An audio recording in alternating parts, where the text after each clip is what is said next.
jetzt sind wir in Imst. Einen schönen guten Abend. Wir sind genau pünktlich zur Besichtigung der 8 besten Damen und Herren, die sich die erste Leadentscheidung dieser Austria Climbing Summer Series hier jetzt einmal besichtigen und dann ausklettern. Es ist Woche 3, wir haben die Boulderbewerbe und die Speedbewerbe bereits hinter uns. Jetzt geht es in den Vorstieg in dieser imposanten Arena hier in Imst, wo mittlerweile der Regen eingesetzt hat, aber dieses Dach, das die große Schwierigkeit im Bewerb darstellt, für uns jetzt natürlich zusehends schützend einwirkt. Bevor wir aber wirklich in die Details dieses Bewerbs hineinstarten, wollen wir noch einmal zurückblicken, denn Tirol und im speziellen Innsbruck war der Boden der historischen Kletterbewerbsentscheidungen der letzten Jahre. WM 2018. Jessie Pilz ganz knapp vor Janja Garnbretz. Die Highlights von damals schon jetzt zur Einstimmung für heute, denn einige dieser Ladies sind auch heute wieder am Start.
Representing Austria, Jessica.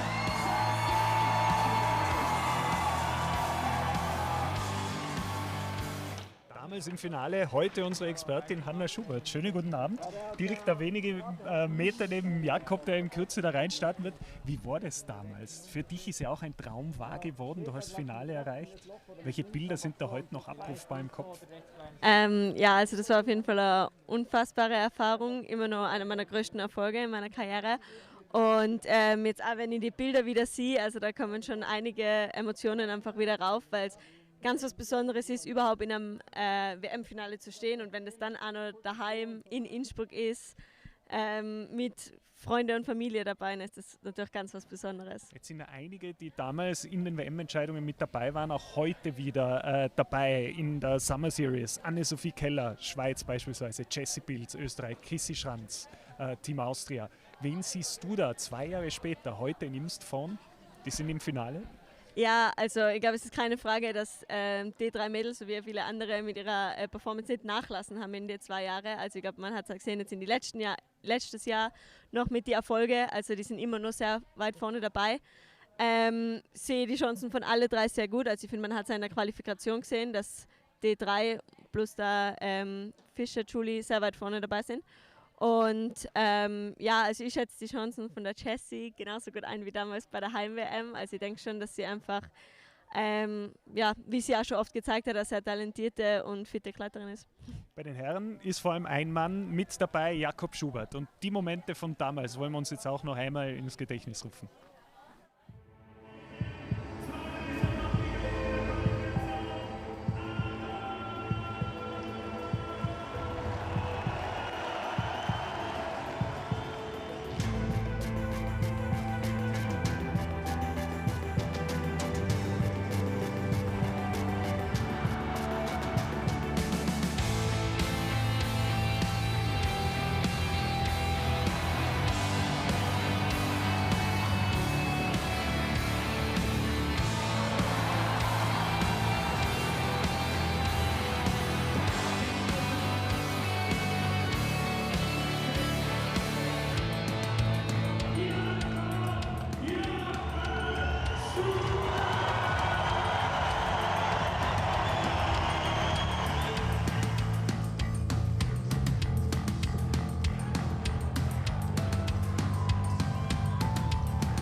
representing Austria, Österreich, Jakob Schubert!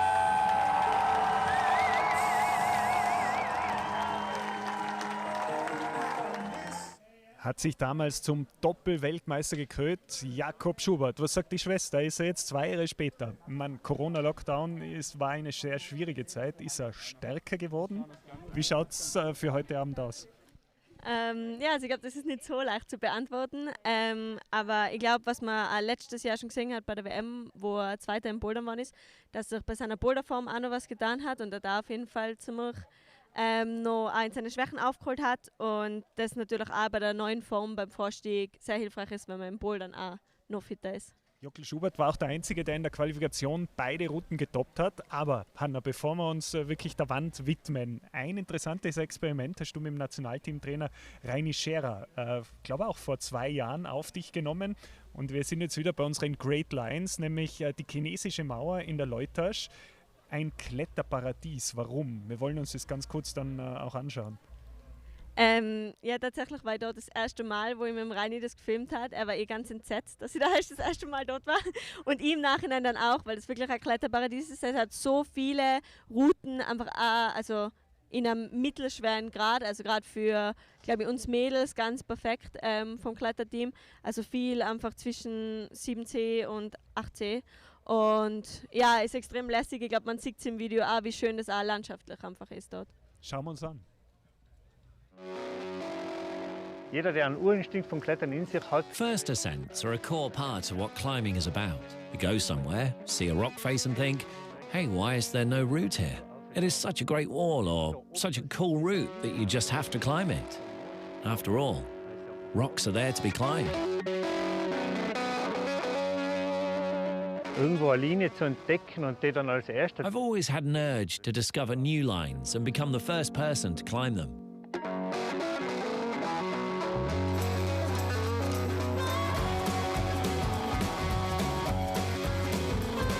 Pols 2000 was one of the first steep athletic sport climbing routes which Heinz Zack drilled many years ago. Today, it is the classic route for advanced and expert climbers.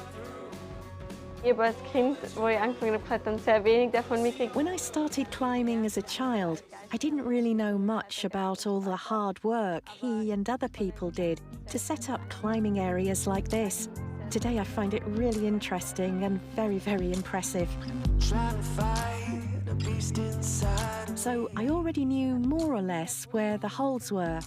Of course, there were some things I had to do a bit differently because of my size. The climbing is her kind of style, steep and athletic, ideal for competition climbers. I don't try to keep up with them. I've had my time, but it's cool just being outside with them.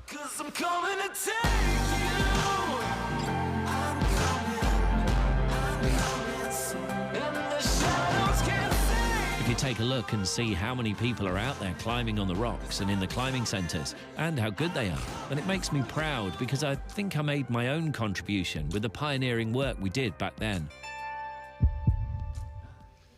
Und eine der ganz starken im österreichischen Kletterteam, die hat ihre Karriere vor einigen Monaten beendet und ist heute dennoch da, um zuzuschauen. Magdalena Röck, grüß dich, guten Abend. Hallo. Wie schwer wird's jetzt? Du hast hier, wir haben einige Bilder noch, 2 grandiose Siege gefeiert, 2014, 2016, genau in dieser Wand.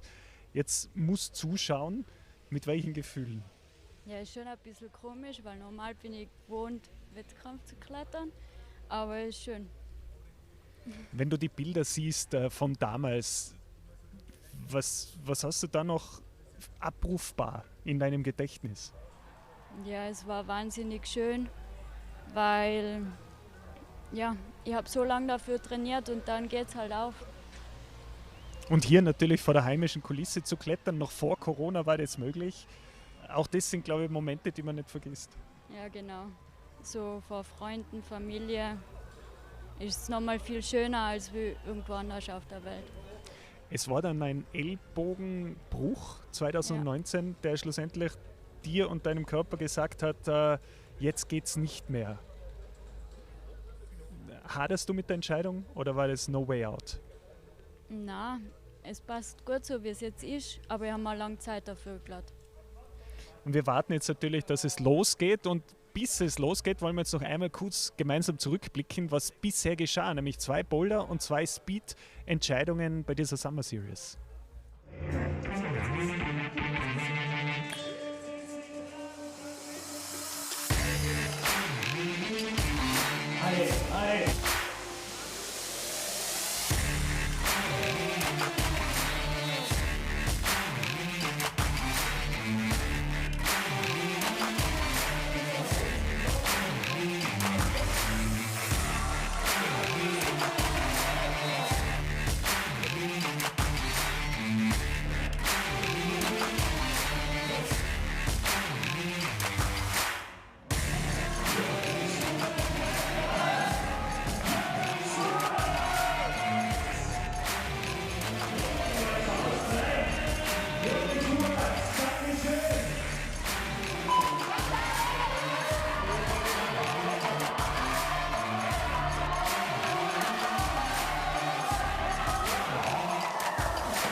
Jetzt geht es direkt hinein. Die erste Entscheidung im Vorstieg.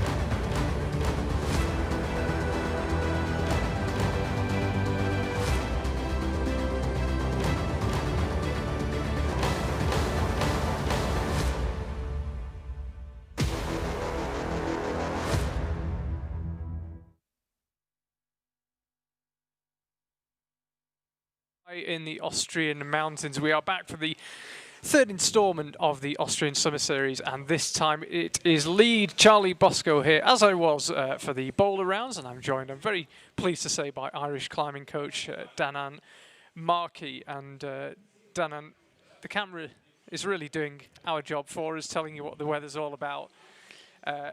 Conditions far from ideal here. Oh yeah, I wouldn't exactly say that the weather is lovely right now. But it is quite important to be aware that the water is not getting on the route. And to be perfectly honest, the last few days it was so humid you couldn't touch these things, and the rain has given a bit of relief now, so I'm actually a little bit more hopeful now with this rain.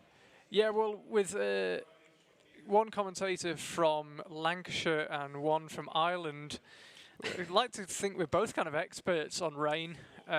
Ask us anything. You got any questions on social media about the vagaries of different types of rain, then we are your men. There is nothing we do not know after more than 2 decades, each living in very rainy places. But sadly, we seem to have brought the weather we grew up with here to Austria. But as Danan mentioned, it matters not. The wall here in Imst, legendary for its length and overhang. And the route setters have taken both men's and women's route all the way to the top. They are long routes. These time is very likely to be a factor. And first climber out Mattea Puzzi of Innsbruck. Not had to come too far up the road to climb this evening. Just the regulation, 8 men and 8 women in the final. As you can see, the women are at first. And at the conclusion of their final, we will have a prize giving and then we will be on with the men. But 8 in each side. We do have a tie a little bit further down the order. We'll talk more about that in just a second. For now, we can watch Mattea up through the burly section of this women's route. She made light work of the technical bit down low. Yep, not a bother there, which is good actually, because that lower technical part, it's asking you to climb slowly. And I'm going to say this again and again tonight. You need to climb fast on these routes.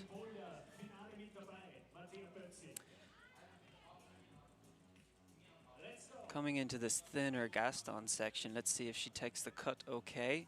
Those holds are not big. Now, route setters were saying they'd slightly toned down the difficulty in that lower section. They did mention this because we want to see people get up the route, really.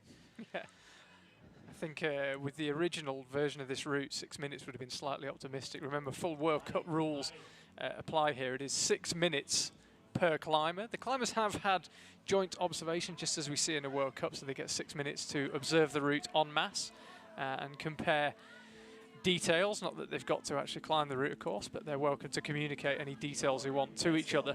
But then they don't see each other's attempts, and you're on your own once the clock begins on your attempt. I usually find observation quite exciting because you can kind of imagine who's sharing beta, who's going to try the same techniques. But on these routes, actually, the route setters went for a bit more of a simple approach. The plan is, let's get the climbers as high up as we can, and let's get them really, really pumped. Yes, their task made a little easier by the length of this Imst wall, as I say. It's not featured in a World Cup now for 4 years, 2016, as we see the rain falling. Mattea Puzzi finding quite a clever little double knee bar, clearly not good enough to take both hands off, but it certainly gave us something resembling a rest. That was actually great to see. Nobody saw that double knee bar while setting the route, so I'm always excited when someone finds a cheeky little change in the beta, a rest that wasn't expected. And you can see she's actually quite high, quite fast. Yeah, now. it's kind of hard to tell on this picture where she is, but there's this particularly steep bit through the roof, and then the route eases off, and then you are at the top. So Mattea Puzzi, we could do with getting the clock on screen, making good time, but it looks like the elbow's beginning to come out. You said the route setters wanted to get the climbers pumped, and that is clearly what they're doing. As we lose it, just entering the roof, but made pretty light work of the lower section, and that is a really good first burn from Mattea Puzzi, one of 3 climbers in a row who were in the combined final in the Youth World Championship last year in Arco 2019. Next one out will be Emilio Orensky, who's was also in that final, and then Eva Maria Hammelmuller as well will be the 3rd climber out. But a really good start from Mattea Puzzi, and as you can see, this was her pulling into the roof. Elbows had come out, getting a little bit pumped. You could see she was totally pumped there when she got to that section. She fuddled around for a while. There wasn't really much to be fuddling around for. That was just her brain had stopped working. It was really struggling to think about going to the next hold, and that's what happens when you're so pumped. You can see the route in full there. The women are just to the left of the arete of the black holds, as we've already seen, and then the men are literally 2 meters to the right on the other side of that same arete, red holds. Not dissimilar routes from each other, but obviously we'll talk more about the men's when we get closer to it. And you can see Mattea Puzzi just struggling to get the knot undone. Often a challenge when you are quite that pumped, and recruits the help of the belayer probably quite sensibly. Crux of the day. So as we said, the camera perhaps not picking it up this time, but it is raining very hard here in Imst. But conditions probably better than they would have been had we held this competition on Friday or Saturday. There was searing heat in Innsbruck. We had something of a heat wave in at the start of the weekend, and as I say, that's eased off slightly, but still a bit of humidity hanging around.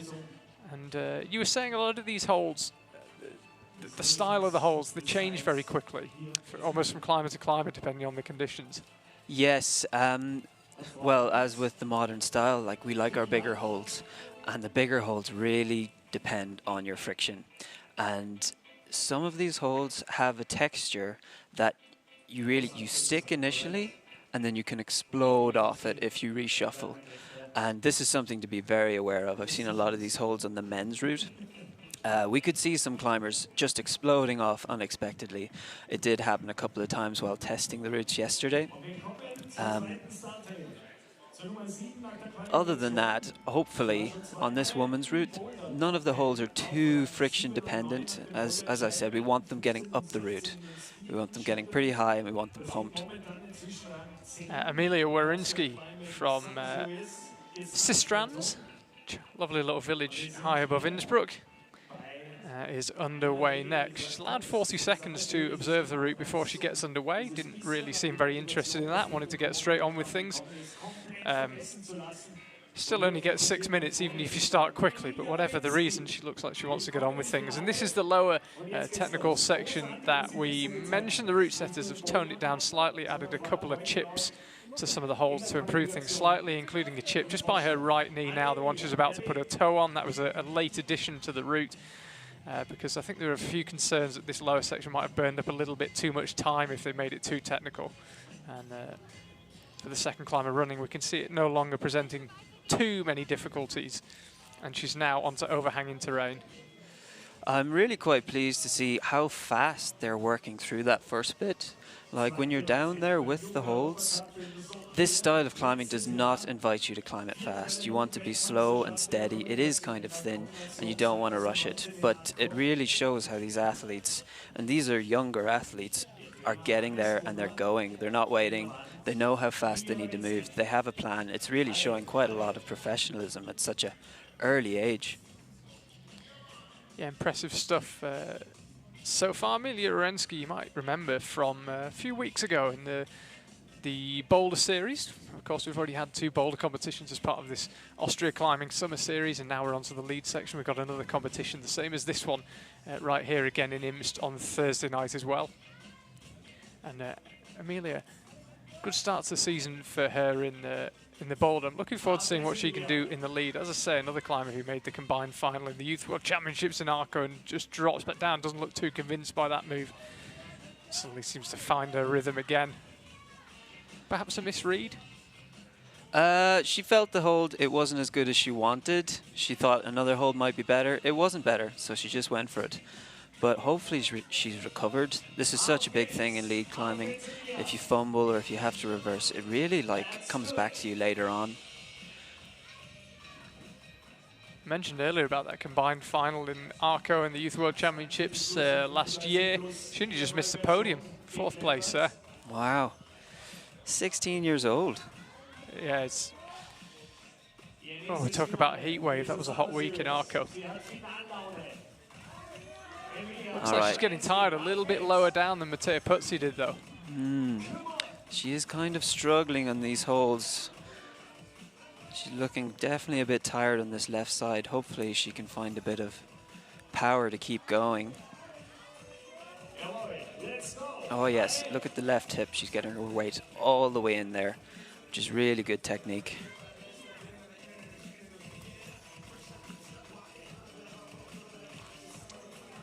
Gives you some idea of the steepness of this wall here in Imst. It is famous for its length. It was always a problem, even when we had 8 minutes in World Cups to set routes that the climbers could do in 8 minutes. In 6 minutes, that problem exacerbated even further.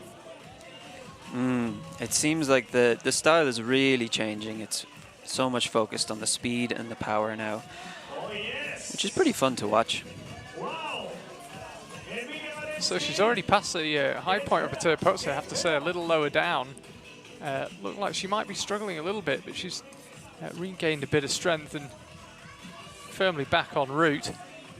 She had a bit of a fumble earlier, but she's actually really brought herself back together, which is impressive. It's a very difficult skill in lead climbing.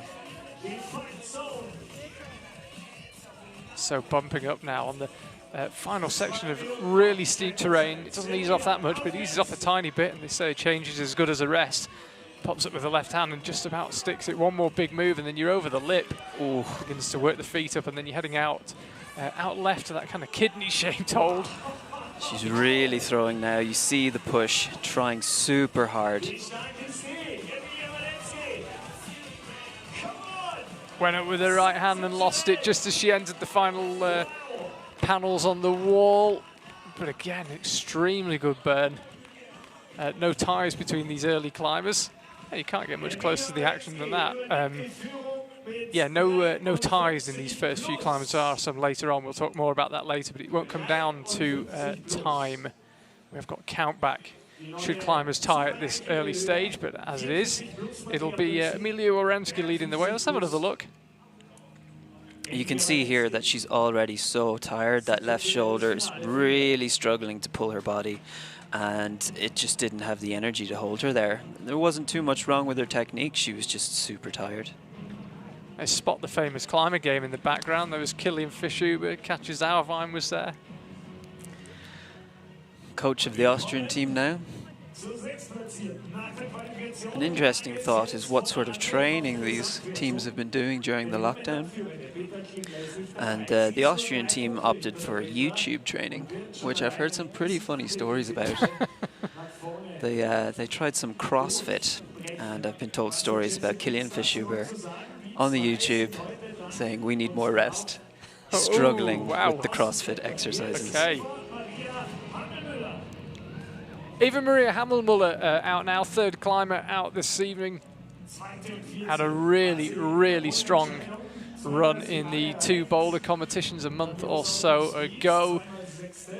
Maybe should have won the first one. She was top in the qualifying round, top in the semi-final round, ended up second in the final.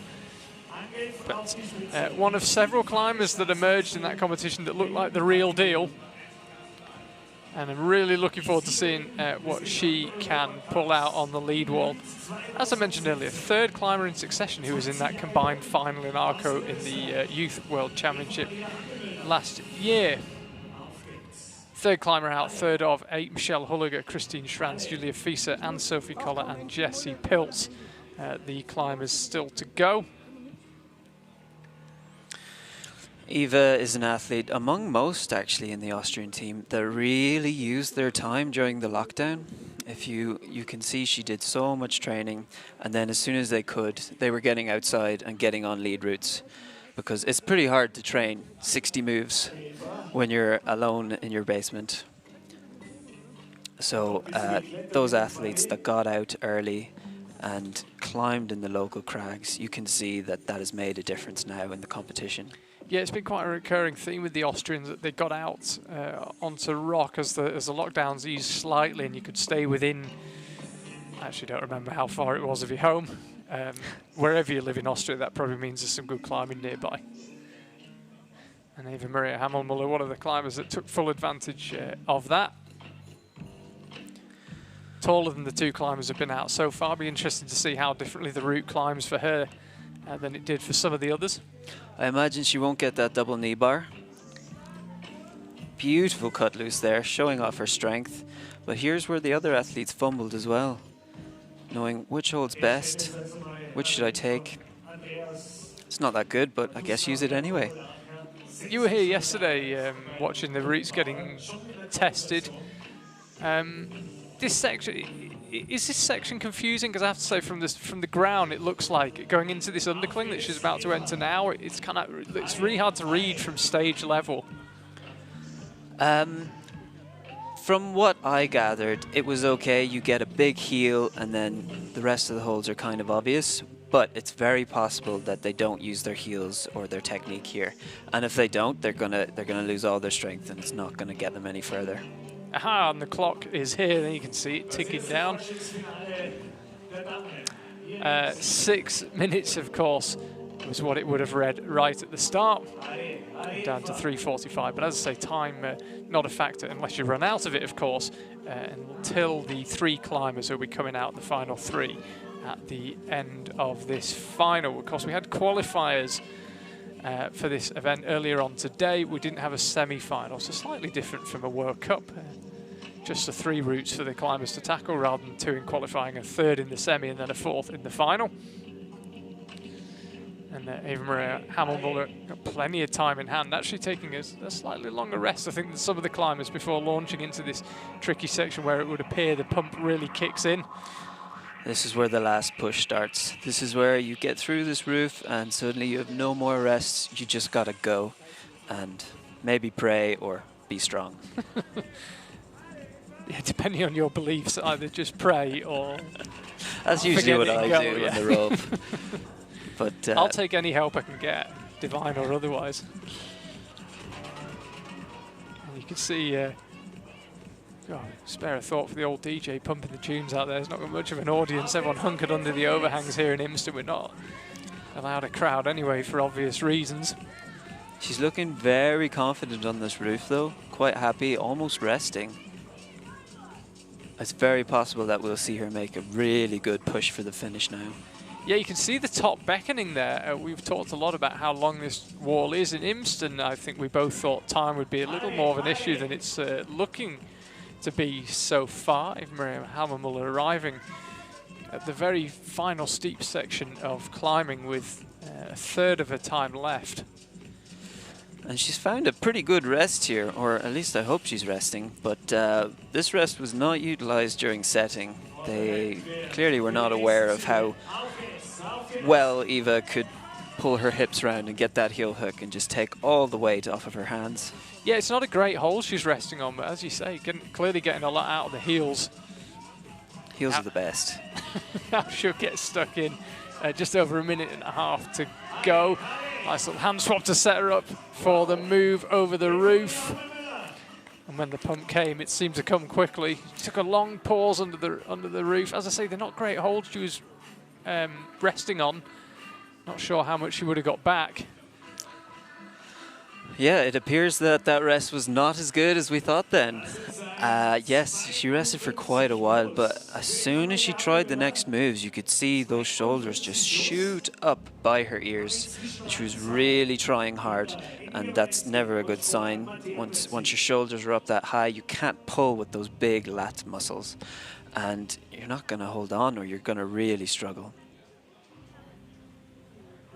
So again, struggling to untie all her teammates and the other climbers who tried to climb the route. As we see Emilia Warensky leading the way by 1 move, excuse me. Yeah, you lower down, you've instantly got everyone else to compare notes with. Everyone is hunkering down under the overhang. It's the only dry place in Imst right now, I think. Michelle Hulliger out next, Swiss climber. As you will know, if you watch the boulder part of the summer series, the Austrian Federation permitted, after I suspect quite a lot of paperwork, to invite athletes from Switzerland and Germany to take part in this series, which has really added to it actually, because we had climbers like Petra Klingler taking part in the boulder. Great to see world-class athletes like that taking part in the Austria Summer Series, and Michelle Hulliger coming along this time for the lead, as is her compatriot Anne-Sophie Koller, who will be out later, and I'm looking forward to watching, having seen her at the business end of many a World Cup. But yes, 4 athletes per discipline, per gender, per country allowed. So what that means in English is that Switzerland can bring 4 men and 4 women to this lead competition. In case you were sitting there long having lost track of what everything was per gender, and so on and so forth. Doing some kind of maths there. Yeah, basically they can bring 4 women and 4 men. I should have just stopped there, but I got a bit carried away.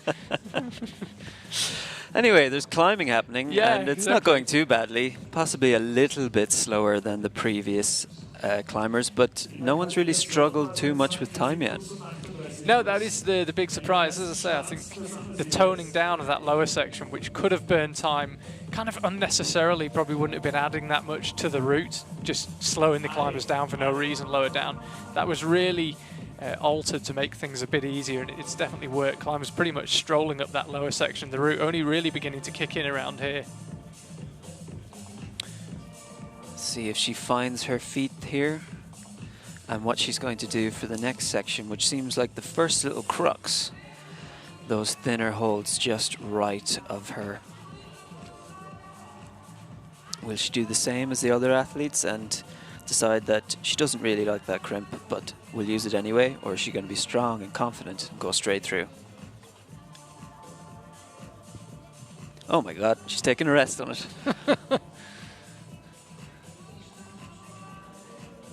See cadence ever so slightly slower. Just needs to be careful with that right foot. You're not allowed to tread on the signs, remember. Bit of a sore point at the Innsbruck World Championships a couple of years ago. We don't need any more of that. Thank you very much. So leave those signs well alone. Launching up now into the volumes, and then it's into the undercling. So she's clearly very happy on the smaller holds. Let's see how she deals with these larger ones. Ones where you have to maneuver your whole body around them. The holds are trying to kick you off the wall. It doesn't like you, but you just have to fight it back. Is that where we saw the knee bar? It is, isn't it? Yeah. Double knee bar. Either not seen it or not interested, either way. Doesn't need it. She's flying through.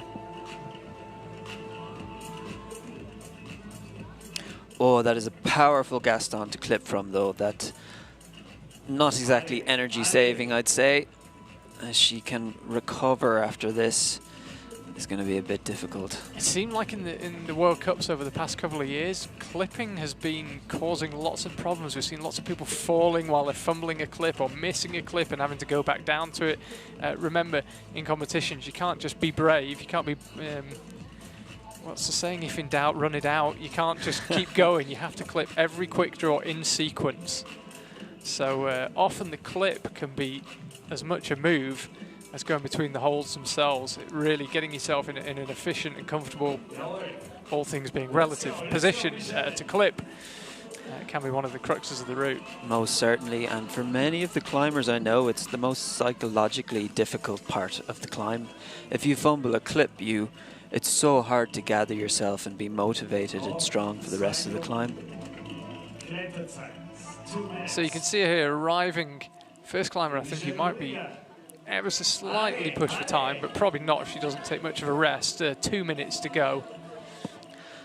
Very interesting to see her style here. You can tell her fingers are so strong. Her feet are lagging behind, but if those fingers grip around the hold, they just stay.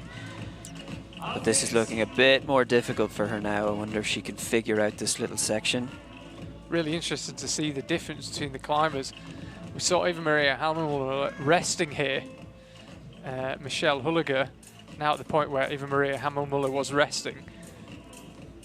But in a completely different position, and the feet actually cut loose. Will she pause? Nice bicycle there on the right, but she knows she's tired right now. Got a few more moves before she gets up to that next quick draw, so that's one thing off your mind. But if she looks down now, she may, with 1 minute 15 on the clock, just give time a little bit of thought. If she feels like she's got a bit of energy left, she probably needs to get motoring.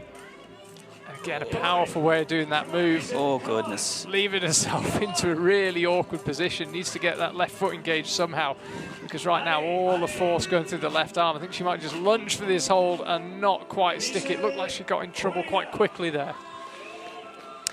That was really cool to see, like the first attempt, something that really defines a lot of those high-level climbers. She refused to let go. She went all the way up and it wasn't working. And she was like, no, I'm not letting go. I'm going to go down, try again. Unfortunately, it didn't work. Again, look at that left shoulder. It's up in her ear. She's not going to have the power to hold that hold. Certainly the most successful untie so far. And that is enough to put her into third place. So Amelia Warensky looking pretty handy here. 4 climbers still to go, of course, but 53 plus looking a pretty handy score at this stage. And when you think that we sometimes see lead World Cup routes in the low 40s for moves, and we're on 53 plus and still got some way to go before the top, it makes you realise just how massive this wall is here in Imst. Christine Schranz, looking forward to seeing her climb. Again, a regular at the top end of World Cups, truly world-class athlete.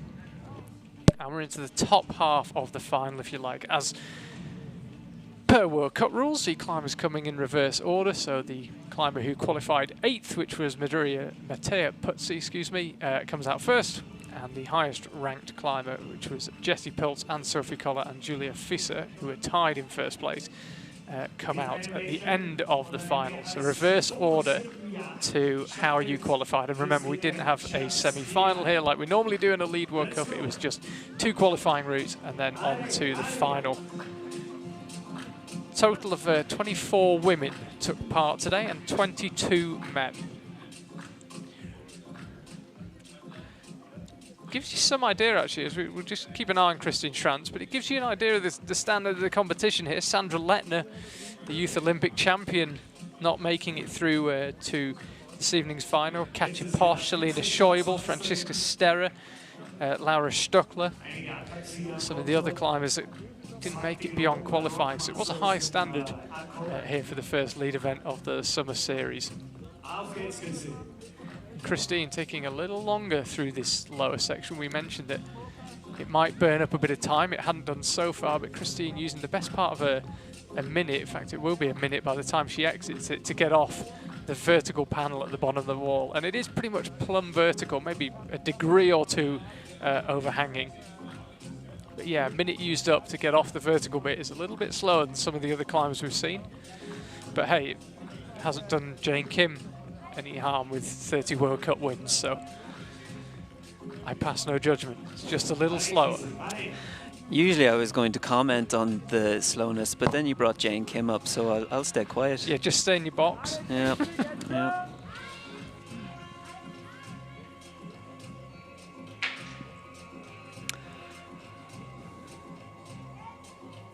Really good to see Christine Schranz climbing again. Of course, we haven't had any World Cups this year. So first chance to see her on a lead wall for the best part of a year. But she is really starting to look a lot slower than the other athletes now. I wonder, she might really be struggling with time towards those later holes. If you think the last woman out, she had less than a minute left just as she was getting to the top, and she was a lot faster through this first section. Time is definitely going to be an issue. Christine Schranz pausing on a frankly terrible hold before launching into the volume section. If I'm honest, those are actually the worst holds around. Everything else is a little bit better. Everything below is better. The holds above, apparently there's a double knee bar up there. 3:20 left for Christine. Now, if you are just tuning in, Charlie Bosco here with the Irish climbing coach Danan Marquis. And as you might be able to tell from the camera, we are not enjoying the most wonderful weather here in Imst. The rain coming down hard after best part of 2-week heat wave in this part of the world. The conditions remaining reasonable, I suspect, on the wall. We're not actually underneath the wall. We're tucked away underneath in the venue, so I don't know what conditions are like out on the stage, but it weren't too bad earlier on. It's a lot colder than it has been over the past few evenings. But you can see just how hard it's raining. But as I say, yeah, don't worry about Christine Schranz. She's bone dry, I'm sure, because the wall here massively overhanging and the route itself really unaffected by the rain. Christine has really changed her pace up here. She blasted through those holds like she's aware that time is now an issue. As soon as I said that, obviously she takes a rest, but I wonder if she will be a bit more aware now for the rest of the route that she needs to go fast. Yeah, you can see the top hold there, right at the top of the shot, just where the wall meets the sky. the blue disc to denote the top. So you've topped the route if you clip that final quick draw. Not if you get the final hold, you've got to clip the final quick draw. You'll struggle to do it without getting the top hole as well, but it's not a top until you clip the quick draw. So Christine now entering the steep section, as you say, really picked up the cadence, and I think has probably measured this pretty well. Looking very composed actually through this section. Yeah. Not so much resting, but just taking every opportunity to get a little bit of chalk on board. This is something quite interesting to see with a lot of lead athletes. I think everyone naturally has a speed that they climb at, and for some it's really quite difficult to pick up their pace and to go faster like they need. And you can see sometimes in their climbing it's a bit more unnatural. But now we're into the most difficult part where the other athletes have dropped off. Let's see what she makes of this section. So she's got the pinch in place, but that is a hard move outright. Maximum power required in that left forearm, and you'll need it again for that one. So Christine, I think, will clip from there. She does. And then we'll bump up onto the upper section. First climber will have seen if she can get a couple of moves further on. Really look at the last few moves. You can tell fatigue really kicking in, and slaps out right to the tick-marked hold, and with 43 seconds left. I think she'd actually timed that really, really well. But as we've seen with a couple of climbers, the pump seemed to arrive like a flood into the forearms. That was actually very, very impressive. The timing was spectacular. I was not expecting it, actually. And through that last section, after the rest in the roof, she was really tired, but she kept her technique together. You can see her hips, her legs are taking her weight, and that's what allowed her to get those few holds higher than the previous athletes. Something that's very difficult to do when you're that pumped, that high up, that tired, to maintain your technique and really weight your feet. And there we can see it, 55 plus. It is a new high point. We didn't get to see the very last few moves of the route, but I suspect if anyone can find a way onto them, they might well win this competition. Christine Schrantz showing the value of experience, endurance and skill taking the lead. If you haven't watched lead climbing before, by the way, you'll see the score there, 55. That is the handhold that the climber reached. The judges have a route map drawn by the route setters with each handhold labelled, and your score is the hold you get to. You get a plus if you move off that hold towards the next one. So everybody who's fallen off so far deemed to have been moving towards the next hold. Christine Schrantz probably not winning any fans with our director. There she goes out the way, and we can see Julia Fischer, who had a top 10 finish actually last year in the Xiamen World Cup in October. Hard to believe it's 10 months since we had a lead World Cup. And, Julia was there in the South China Sea. Sadly that event cancelled this year, but as I say, top 10 finish in a World Cup is not to be sniffed at all, and she looked very, very strong in the qualifiers. She was tied, by the way, I should point out, with Anne-Sophie Koller and Jessie Pilz, who will be the last two climbers out. They both topped Route 1 and both got 39 plus on Route 2.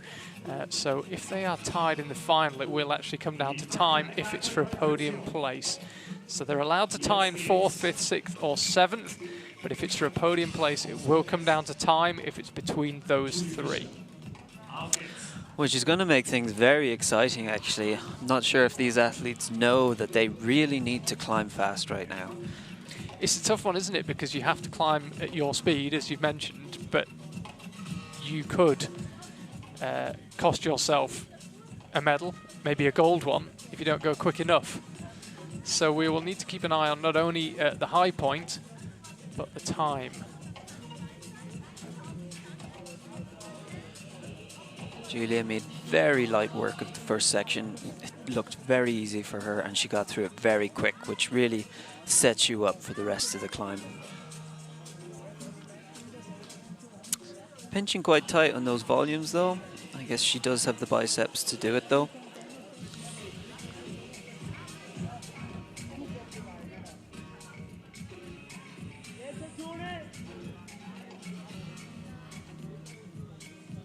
So about to launch into the series of crimps and Gastons and funky little moves, and then you've got a big move up to the volume. Obviously Matteo Puzzi found that knee bar, nobody else had a look at it since, and Julia getting on with things now.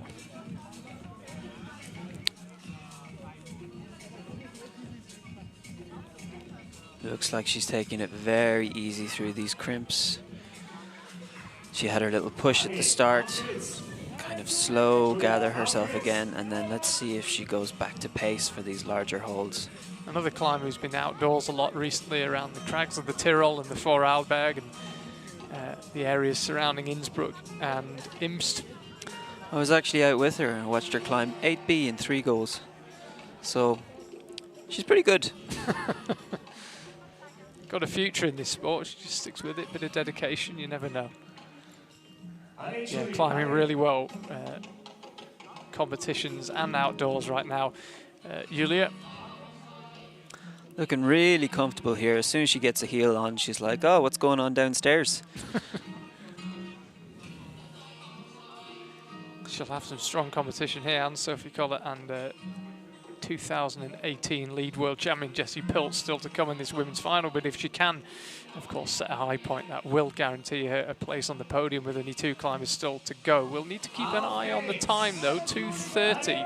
The time seems to have disappeared. The last time I looked, she had 5 minutes. Suddenly, time just beginning to tick away, and as I say, if it's for a podium place between her and Sophie and Jessie, it will come down to time. So in a way, time even more crucial for these 3 final climbers than it was for the first 5.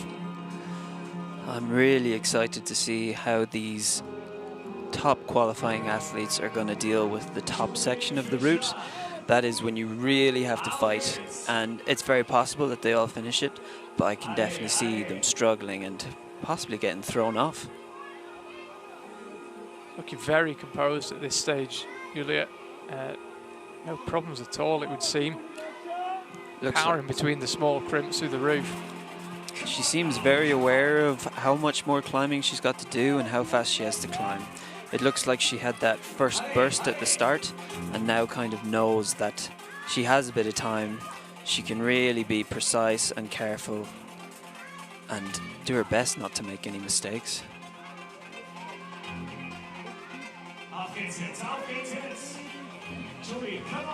120 left for Julia. As it stands, looking very composed. We see climbers burn out here. It's not the most efficient way of doing that move, but she made it work.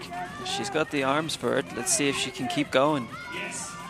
So pulling now onto the top section of this wall is to get that clip done. As I mentioned earlier, we've seen climbers climbing away from quick draws that they need to clip, and suddenly just seem to run out of energy. And as I say, also had the issue of how to clip that quick draw that might have come back to haunt her even if she had done that move.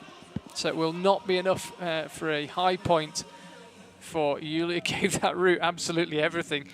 If you've ever been here in Imst and had a look at this wall, you will understand why the climbers are looking so tired when they get down. It is a journey to the top. But looking through this last section for Julia, she had more strength. She's a stronger climber and was able to really push through those last moves. Really impressive, because you could also see those shoulders creeping up to her ears. She was losing the power, but she just fought it and she kept going, which is really the best part of lead climbing.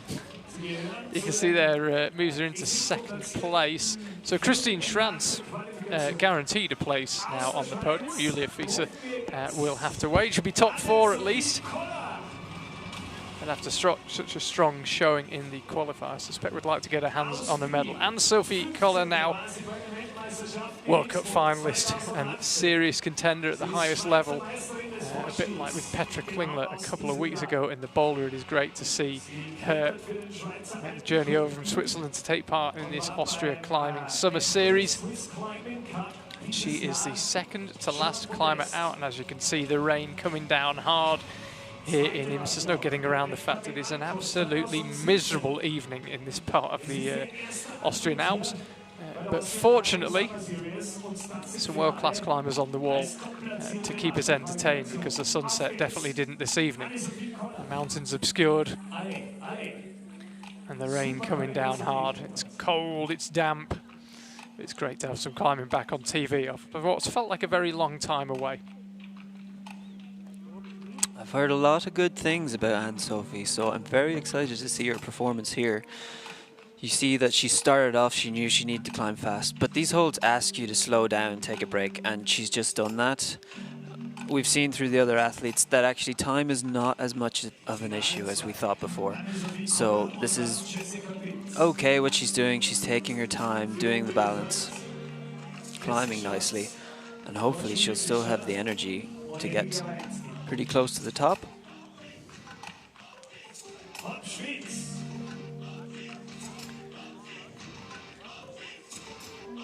Suddenly we've got some kind of panpipe music echoing around an empty Imps arena. Not sure what that would do to your climbing cadence. Maybe it's the music that's put her off her rhythm. Yeah, it could well be, yeah. And make a request to the DJ.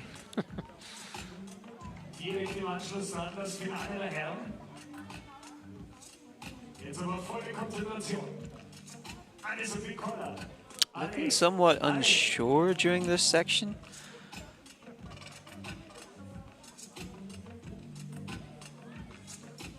But I'm sure she'll manage through and figure it out.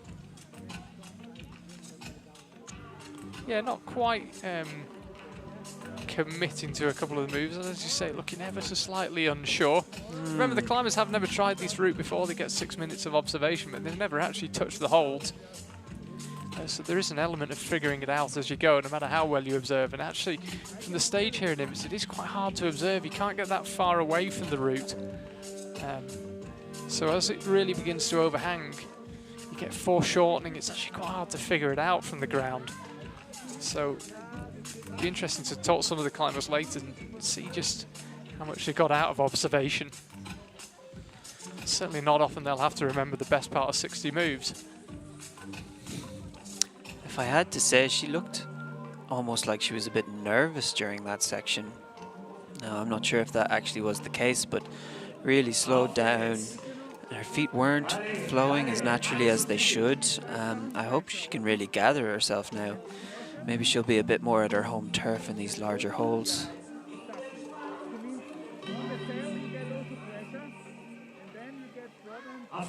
Yeah, suddenly moving with a little more confidence as you say that.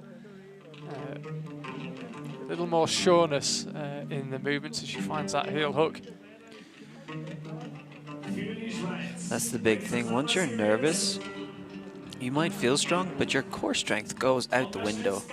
They say butterflies in your stomach. Imagine that's where your core is, and it doesn't work. It's not helping you. And it's so important in climbing. Core strength is everything. Anne-Sophie, again, keep an eye on the clock. Could come down to time. Should there be a tie between the final three climbers, 2 minutes 20 left on the clock, and again, almost funeral music. I must say, they've started playing the most ominous music. Is this some sort of Austrian tactic? What's going on? I'm really unnerved by these. Yeah, we're down in the bowels of the little arena here in Imps. It's absolutely eerie with this awful music drifting down. Anyway, someone's going to emerge from it with a knife behind this curve. It can't be the nicest music to climb to. Let's just keep an eye on Sophie Kohler and try not to be too freaked out. Arrives now at the steepest part of the wall with 1 minute 40-ish left on the clock. Not looking particularly pumped, I have to say. She hasn't been, it would seem, that confident in some of the moves, but seems to have a bit of energy left, trying to take a rest where she can. Even with what seemed like an unsure start, she kept herself together and is still producing good climbing. And this is what really shows the talented athlete. Now let's see how she makes with this last section. Decided it was worth the risk of carrying on past the quick draw. Always a risk, of course, because if you don't like the hold that's coming up, you might have to do another move, and suddenly the quick draw's out of reach, and then you're in all sorts of trouble. But she's got herself in a comfy position to clip from under the roof, and you can see the top beckoning there. No one yet ventured onto those last few moves, but Anne-Sophie Kohler trying to figure out how to free that right hand, and slaps out right, and that did not look like the way to do it. She kind of crossed through with the right hand. It was a problem with her right leg there. She turned it into a drop knee and it just threw her away from the wall. And we see in the replay, she's obviously very tired, and I would say she wasn't quite thinking straight. The beta wasn't coming to her that naturally. And here this right hip is just throwing her away from that hold that she needs to get to. And that's the reason she couldn't latch it. Really good to see her back in action. Anne-Sophie, as I say, been a fixture in the World Cups over the past few seasons, and we're looking forward to seeing her in a few more. Just didn't quite get that move right, and there was just a couple of moves low down where she looked ever so slightly hesitant, and ends up in 4th place for now. Could end up 5th by the time Jessie Pilz comes out. But Christine Schranz and Julia Fieser currently in 1st and 2nd, guaranteed a place on the podium. And one thing we know is it's going to be an all-Austria podium in their home event, because even if Amelia Wawrinski does get bumped off the provisional podium, her place will be taken by another Austrian, that lady there, Jessie Pilz. Look at her keeping her hands warm. Yeah, the 2018 lead world champion, 2-time lead World Cup winner. Been one of the few climbers in the past few years to really keep pace with Janja Garnbret in the lead World Cup. She's probably her biggest rival. In fact, was her biggest rival in 2018. Real all-rounder Jessie, qualified already for the Olympics, got over the hurdle at the first time of asking at the World Championships in Hadjiodji last year. We should all be, those of us in the IFSC and many of the athletes, of course, should be in Japan right now for the Olympics, but obviously bumped back to 2021, so Jessie finds herself in the rain of Imst rather than the humidity of Tokyo this evening. But 6 months ago she wouldn't have believed that, but 6 months ago I don't think anyone would have believed what's gone on this year. So Jessie's reality is fighting her way up this most famous of Imst walls, which we haven't seen on TV, as I say, for 4 years, and looking to claim a win. Didn't manage to win either of the 2 boulder events, despite bouldering really coming on in the past 2 seasons, earlier on this summer in the Austria Climbing Summer Series. Picked up some silverware, but no golds. But this really her favoured discipline lead.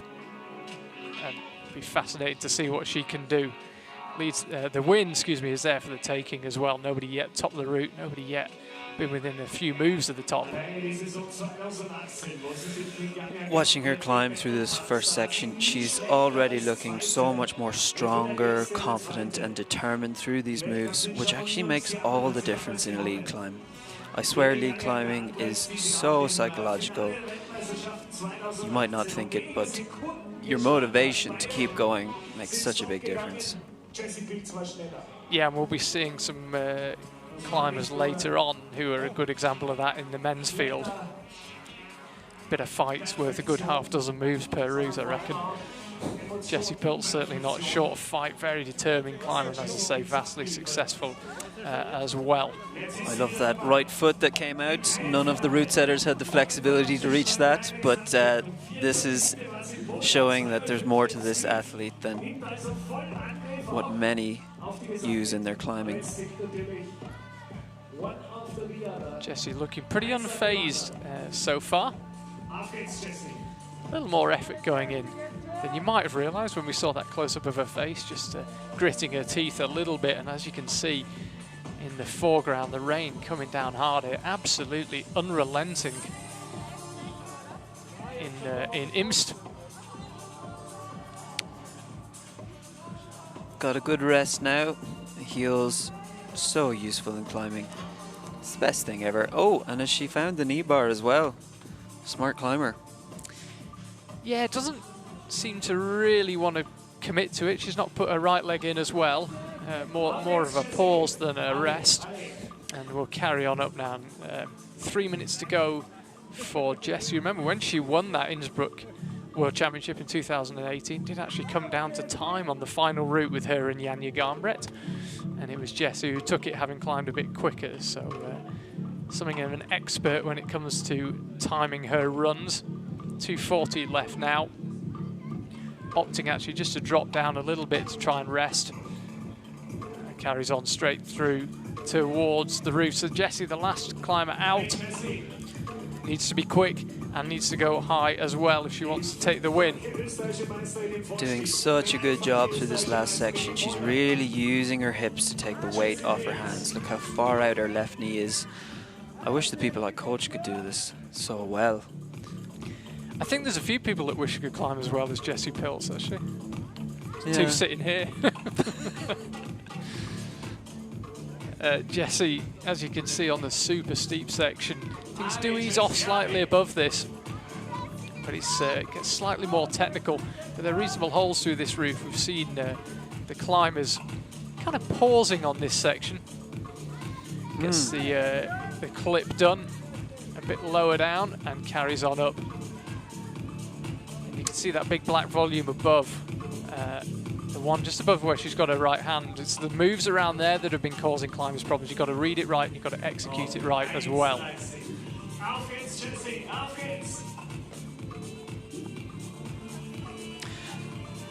Getting ready for the final push now. This is where she really has to start trying. Let's see what she can bring through these last moves. Read it perfectly through that section there. Jessie Pilz got the combination absolutely right. We've seen climbers tying themselves in knots here, but Jessie Pilz really figuring this one out. With a minute to go, she could well find a high point. I think she could possibly find a top. Has she got the energy? Oh, goes up with the right hand and is short. We will not see the route topped. But as Jessie Pilz lowers down in the Imst rain, will the route setters feel that she got that final hold? Sorry, the judges feel that she got that final hold. I suspect not. I'm not sure if you can... Oh, let's see the replay. She twists through. You can see when she's so tired, the right side of her core there just doesn't want to bring her along. And you need some insane finger strength and shoulder power to hold that hold if your legs don't want to come with you. I'm not sure if you can hear the music here, but that was the most dramatic song by the DJ. I'm not sure if he has some sort of plan for the day, but goodness, that was really something. I don't think the judges will feel that she controlled that one, so let's wait and see what they give her. Yes, 55 plus, so they haven't given her 56, but it is enough to move Jessie Pilz ahead of Christine Schranz. That is on count back to the previous round. I did wonder if they might give her a 56, but it is a 55 plus. I suspect the correct score, the fair score, and it does move her into first place. The 2018 World Champion showing her class, and it is an all Austria podium. Christine Schranz ends up second with Julia Fieser third, Emilia Warensky fourth, the highest non-Austrian in fifth place, and Sophie Collin, and Eva Maria Hammelmuller, Michelle Hulliger, and Mattea Putzi. That is how it finishes here on the women's final. Jessie Pilz, a clear favourite, as I say, 2 World Cup wins and a World Championship, tells you everything you need to know about her. Didn't manage to find a top. I really hoped as we saw her fight through that she might find her way to the top, but as it is, a win is a win, and a very good way to start off this delayed and strangest of lead seasons for Jessie Pilz. First place for her, and you can see the time there. That's the time elapsed. So Jessie had 54 seconds left. Frustrated she had enough time to get up there. And yeah, Jessie Pilz showing her class. She did what she knows how to do. I really would have expected a bit more from Anne-Sophie, but I guess it just wasn't her day, or it wasn't her route. Yeah, the climbers a bit more clustered together than they seemed, if that makes sense.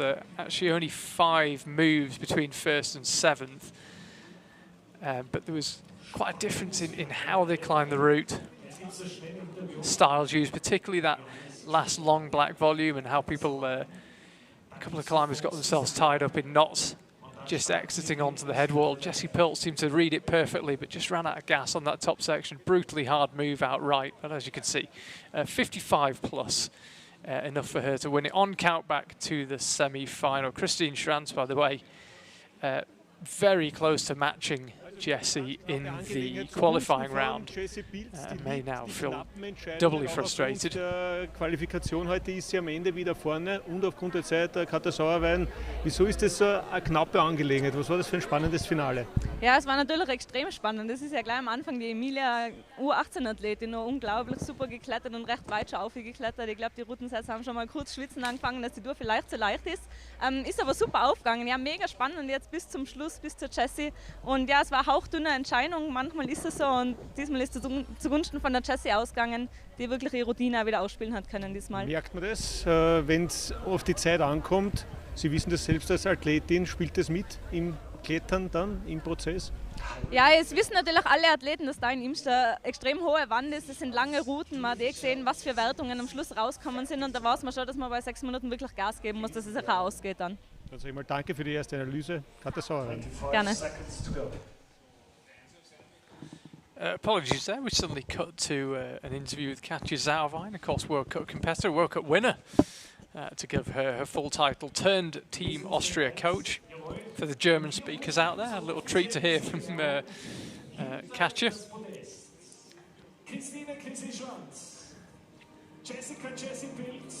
And we will have the presentation ceremony, a rather informal affair, given that the climbers are all clustered underneath the overhang. They just sort of stood up, got off their beanbags and strolled to the front of the stage. Not the most dramatic podium that I've ever seen, I've got to be honest, but hey, a win's a win. Should have stood on the beanbags. Should have done, yeah. Here, yeah, they have got steps. I was about to say, oh, come on, they must have a step. Julia Fischer picks up the bronze medal. Jessie realises she's still got her harness on, chucks it off to the side, and there we can see him. And you see how cold it is. Christine Schranz trying to keep her hands warm. Everyone got their hoodies on already. Temperature plummets at this time of year, well, all times of year in the Austrian Alps when night falls, but particularly this evening, it's a chilly night. Funny enough, for Thursday's event, it looks like it's going to be at least 30 degrees. Yes, dramatic difference we suspect on Thursday. Will it affect the result? The climber of Jessie Pilz's calibre, I would never bet against her on the lead wall. But she'll have a very different type of challenge next Thursday, but as it is, Jessie Pilz gets her lead season off to the perfect start. As I say, did not manage to pick up a win in either of the boulder competitions in this Austria Climbing Summer Series, but she does pick up a win in the lead.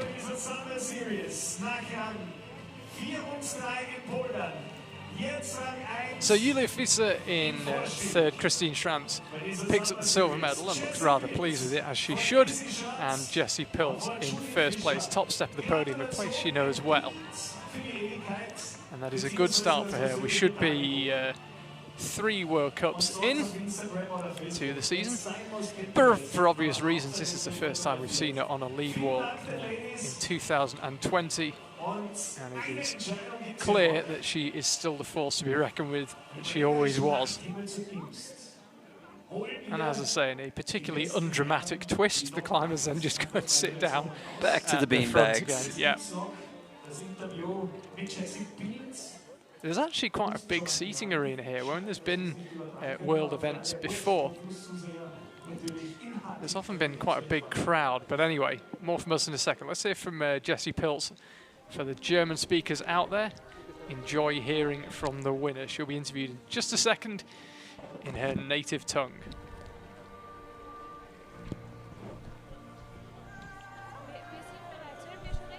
Ah, gut, also die Chrissy Schranz ist da.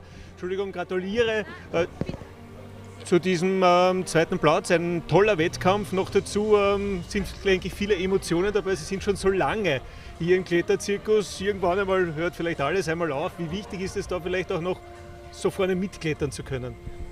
Ja, also mich freut es enorm, dass ich jetzt mit 31 Jahren doch noch am Stockerl klettern kann und eben noch voll mitmischen kann. Und ja, das ist mir viel wert. Es gibt nicht mehr viele, die in meinem Alter noch da mitmischen. Sie haben sich ja die Route ganz genau auch schon vorbereitet, eingeprägt. Wie war das Klettern dann selbst? Wie waren die letzten Momente, als es dann darauf angekommen ist, ob es noch weitergeht oder nicht? Ja, natürlich schaut man sich die Route ein, man versucht sich alles bestmöglich einzuprägen und dann ist manchmal etwas doch ein bisschen anders, dann muss man schnell wieder umplanen. Aber es hat sich gut angefühlt und am Schluss auf einmal kommt einfach der Pump und dann hast du einfach gleich noch schnell Gas geben und alles ausholen. Wie war der Moment, als die Jessie auch genau bei dieser Wertung war, 55 plus 55? Ja, ist ein echt ein schwerer Zug, muss man sagen. Also hat gut gepasst. Okay, Bin zufrieden mit meiner Leistung. Ja. Gratulation und am Donnerstag gibt es ja die Möglichkeit zur Revanche dann beim zweiten Vorstiegswettkampf. Danke. Ja, genau. Chrissy Schranz und wir haben auch die Siegerin hier. Jessica Pilz, große Favoritin heute für diesen Wettkampf, Favoritenrolle gerecht geworden, aber es war, denke ich, eine sehr schwierige Aufgabe, noch dazu, weil die Konkurrenz sehr stark heute war. Ja, auf alle Fälle. Also es ist cool, dass wir wieder so ein starkes Team sind heuer. Trotz Corona, dass wir alle eigentlich fit sind. Mit meiner Form bin ich jetzt noch nicht 100% zufrieden. Also es war auch noch oben, glaube ich, einiges gegangen, das habe ich gemerkt. Aber es ist cool, dass wir überhaupt Bewerber wieder haben und da starten können. Jetzt spricht alles immer nur von der Favoritenrolle von der Jessie. Auch selbst sind die Anforderungen, denke ich, sehr hoch gesteckt. Wann kommt der Punkt, wo Sie selbst auch zufrieden sind und sagen können, ja, das war eine tolle Sache? Ja, ich glaube, wenn man halt einfach alles geben kann und wirklich alles aus sich rausholen kann, dann bin ich richtig zufrieden. Das ist mir jetzt nicht 100% gelungen. Natürlich muss ich auch sagen, die Vorbereitungen waren jetzt sehr kurz. Wir haben ja vor 2 Wochen den letzten Bowlerbewerb gehabt, habe jetzt 2 Wochen Vollgas Ausdauer trainiert und fühle mich halt einfach nur in Topform, aber für das hat es gut gepasst halt. Dann gratuliere noch einmal und am Donnerstag ja die nächste Gelegenheit beim zweiten Vorstiegswettkampf. Gratulation nochmal, danke. Jessica Pilz und wir haben auch irgendwo noch da den Kilian Fischhuber, der sich auch gleich in Position begibt, denn es geht Schlag auf Schlag. Gleich sind die Männer dran und deswegen auch die Frage an Sie als verantwortlichen Trainer, was erwartet uns jetzt hier? Läuft alles für Jakob Schubert oder ist da doch die Konkurrenz ähnlich stark wie bei den Frauen? Die Konkurrenz ist schon stark, vor allem der Sascha Lehmann wird dem Jakob gescheit einheizen. Das ist sicher nach dem Jakob der Routinier, hat auch schon einen Weltcup gewonnen. Aber ich setze schon auch auf den Georg Pammer, der bei der Boulder Series einmal gewonnen hat und da jetzt seinen Heimvorteil vielleicht ein bisschen ausspielen kann. Aber es wird spannend bleiben. Bei den Frauen hat man gesagt, vielleicht war die Route sogar ein bisschen zu einfach, weil so weit geklettert wurde. Was erwartet uns da jetzt bei den Männern routenmäßig? Ich denke, bei den Damen ist es gut ausgegangen oder aufgegangen. Es war zwar eine knappe Entscheidung, aber es hat dann doch einen klaren Sieger gegeben für die Jessie, weil sie durch die Vorrunde geführt hat. Bei den Herren erwarte ich mir, dass sie auch so weit klettern werden, aber vielleicht hängt der Jakob die anderen doch ein bisschen ab. Gut, dann sagen wir danke, Daumen halten, danke Kilian Fischhuber. Es geht schon weiter mit dem Männerfinale im Vorstieg. Wieder mit Norbert Berliner und mit Reini Scherer. Und jetzt geht's hier los. Jetzt geht's hier los mit dem Finale. Jessie Pilz, you get 3 for the price of 1. We ended up hearing from Christine Schranz and Kilian Fischhuber as well. So for the German speakers out there, a real treat, 3 for the price of 1. You can see there a few people clustered down with umbrellas. Even with an umbrella, you would need to be a hardy soul to be out in this today. Absolutely foul weather. And already, without further ado, we are underway with the men's competition. I'll read you through the start list. You can see, just look at the route now, Matthias Posch of Innsbruck. As with most of the Austrians, not had much of a commute to work today, getting underway. And they're just to the right of the arete. So whereas the women were round to the left, the men on the right, but essentially the exact same part of the wall. And that black tape, by the way, on the arete to Matthias's left denotes that the climbers can't reach around the arete, they can't grab the arete, they can't touch anything on the far side of the black tape. So presumably for one of the routes, I'm guessing the men's, the arete might have been useful, but either way, they're not allowed to use it. That is what the black tape is for. But Matthias Posch is first onto the wall, 6 minutes long since begun for him. Stefan Scherz will be out afterwards, and then Philipp Martin of Germany, one of the stories from the Summer Series Boulder last month, and then Martin Teklers of Germany, again a name and face which will be familiar to regular IFSC viewers. Ditto Christoph Hanke, and then Sascha Lehmann and Jakob Schubert, World Cup winners both, will be the last 2 climbers out. No ties in the men's side. Excuse me. Immediately as I say it, I realise that I remember, excuse me, that Christoph Hanger and Sasha Lehmann tied. So again, as with the top 3 women, if it comes down to a podium place, it will come down to time for them. If you are just tuning in, welcome to a bright evening on the wall and a dank evening in the sky. Horrible weather here in Imst, but the wall well covered, and the superstars in action, Charlie Bosco and Danan Marquis here, talk you through the Summer Series, as we will be on what is forecast to be a much sunnier evening on Thursday. Matthias is looking very confident through this first section. Little trip up by the cameraman, but Matthias is looking better. That first few holes on the slab are very thin. It might not have been obvious from his climbing style, but there's such a high risk of slipping off there. Yeah, I was pleased to see on the women's event that we didn't lose anyone low down. I mean, we want the route to be hard from the start, but you don't want people slipping off after half a dozen moves. But yeah, this men's, the lower section does look particularly tricky. And as with the women, there's an awful lot of moves. You can see, we can't even see the top from there, and he's got 3 minutes 30 left. It just keeps on coming, and this section pretty physical through the volcanoes. Yeah, as you can see, the route setters had an idea. They want these long pump vests. They don't want people falling at the bottom. They want them getting tired at the top. I've been told this is one of the trickier moves in the climb, so let's see how he manages this part. Is he going to stick? Oh, goes up with the left hand and drops it. Just didn't look comfortable at all on that big red volume. You could see him shuffling around, swapping the hands, trying to figure out if there was something he was missing. Committed up with the left hand and fell with over half his time remaining. This men's route with a lot of bite, it would seem. He possibly could have spent a bit more time trying to find his balance there, but once you have both hands on that volume, and then you're already slipping, you need to go. So as soon as he put his right hand there, he realized he was committed and it was time to move. You can see on the camera there that there is a hold blocking the red on the volume. That is not visible from the ground, or at least I couldn't see it. Maybe some of the guys had binoculars. So the hold above where he went with his left hand, you mean, is blocked, and it's might not have read that in observation. I don't think, I know I didn't read it. I guess these guys are a bit more seasoned than me at reading a competition route. You're too down on yourself. But I actually do not believe that was the reason he fell off there. He hadn't quite figured out what he wanted to do, but as soon as he put both hands on that volume, he was going, and he needed to do something very quickly. So second Austrian climber out. Of course, it is the Austria Summer Series, but as I said earlier, Switzerland and Germany allowed to bring 4 men and 4 women to this league competition here in Imst, and 3 of the Germans made it through to the final. Philipp Martin, Martin Teklers and Christoph Hanke. So Stefan Scherz, the second Austrian out, the German out next. Stefan Scherz had a good run in the boulder. What can he pull out here in the lead?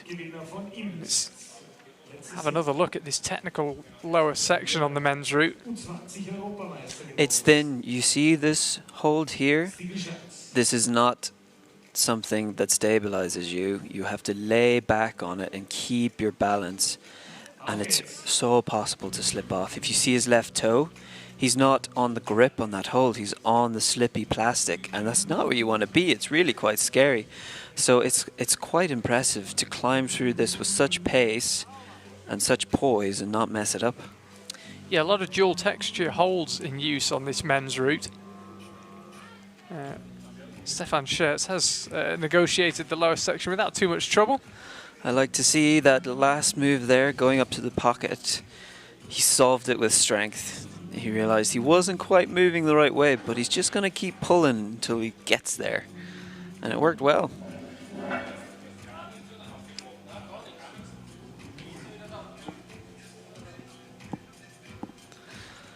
Busting through these more powerful pinches now. You can clearly see they're going to sap you of your strength. More dual texture holds being used just introduces that extra level of complexity when some of the hold is useful and some of it is absolutely useless. And you can see in the spotlight where the useless bits are. It's pretty much anything other than the center of those big volcano holds. He did not like that lower left hand, and now he's got himself in a bit of a fluff with his left hand so high he needs his right hand there. The beta won't work otherwise, but it was okay. Not as hard as he thought, clearly.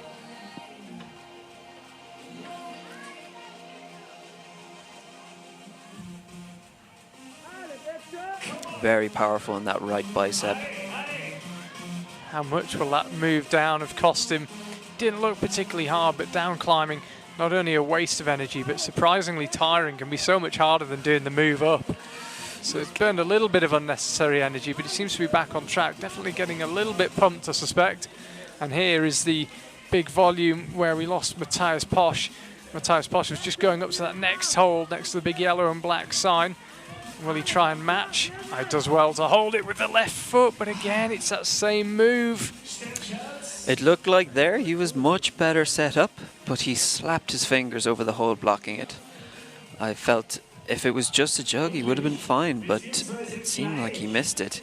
Maybe in his head he's realizing that hole was blocked and it was not the jug he thought it was. Let's have another look, because he seemed, having that left foot there, he seemed much more solid. He actually stopped, which Matthias Posch didn't.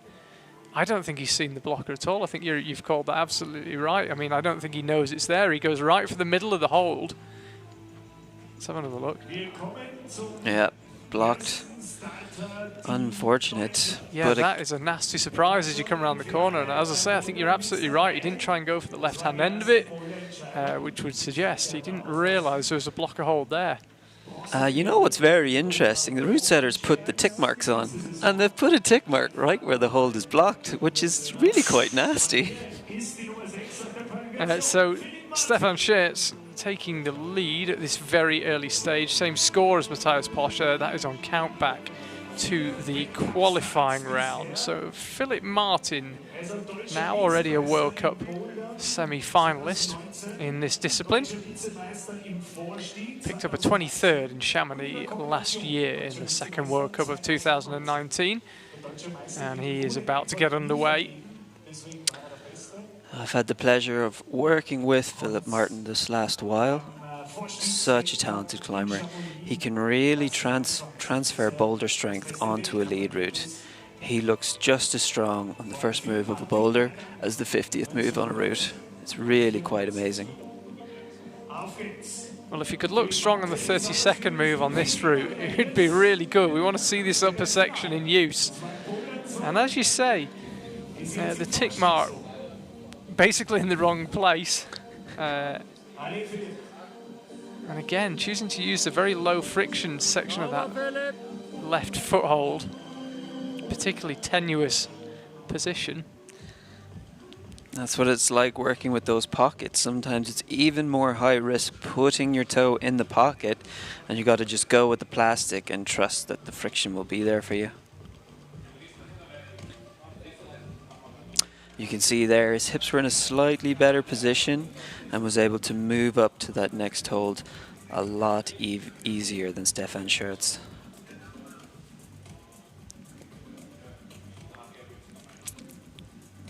Bit too powerful yet. What's he gonna do here? Gaston for days. Can he find the foot or just flip it? What does he want to do? Oh, the hole just moved there, I think. Did it? It might. This is the hole he had his hand on. I think might just have moved left? ever so slightly. That's Just twisted not good. slightly. No, it's not ideal. That makes things a little bit more difficult. Yeah, climbed a few routes in Britain where the holds move, but outdoors. Yeah, I'm sure it shifted a centimetre or two. Maybe I'm going mad. Either way, it doesn't seem to have bothered him. He hasn't done a Yerne Cruder from Toulouse last November where he pulled the whole volume off and nearly killed the belay. Not that I'm blaming Yerne, of course. But no, I'm sure it shifted slightly. Regardless, he is on with it. It does look like he's trying a bit harder right now than I think he wants to.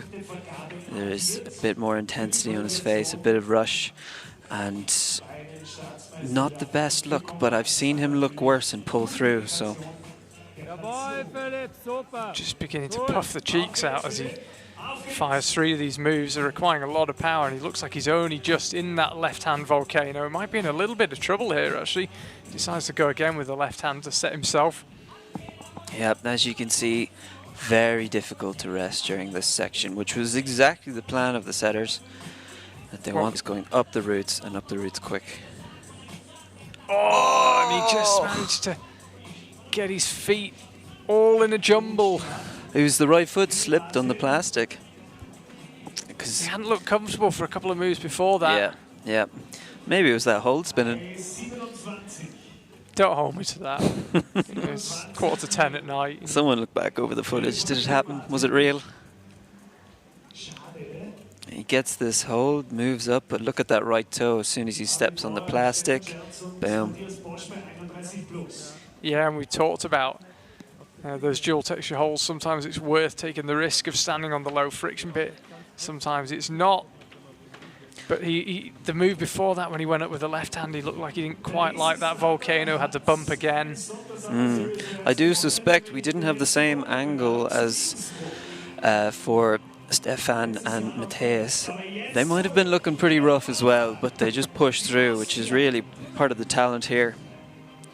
Now, out next is a climber I really am looking forward to seeing. Georg Palmer. He won the second of the boulder events in Innsbruck a few weeks ago.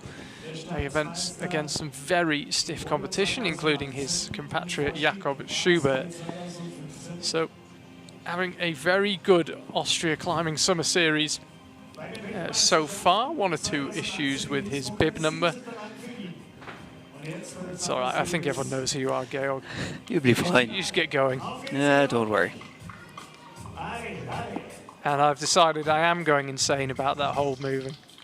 Really? Well, no one's been up to fix it, and if I was Philip Martin, I would probably say to the route setters the hold moved if it had. So I'm assuming that I am just slightly losing my mind.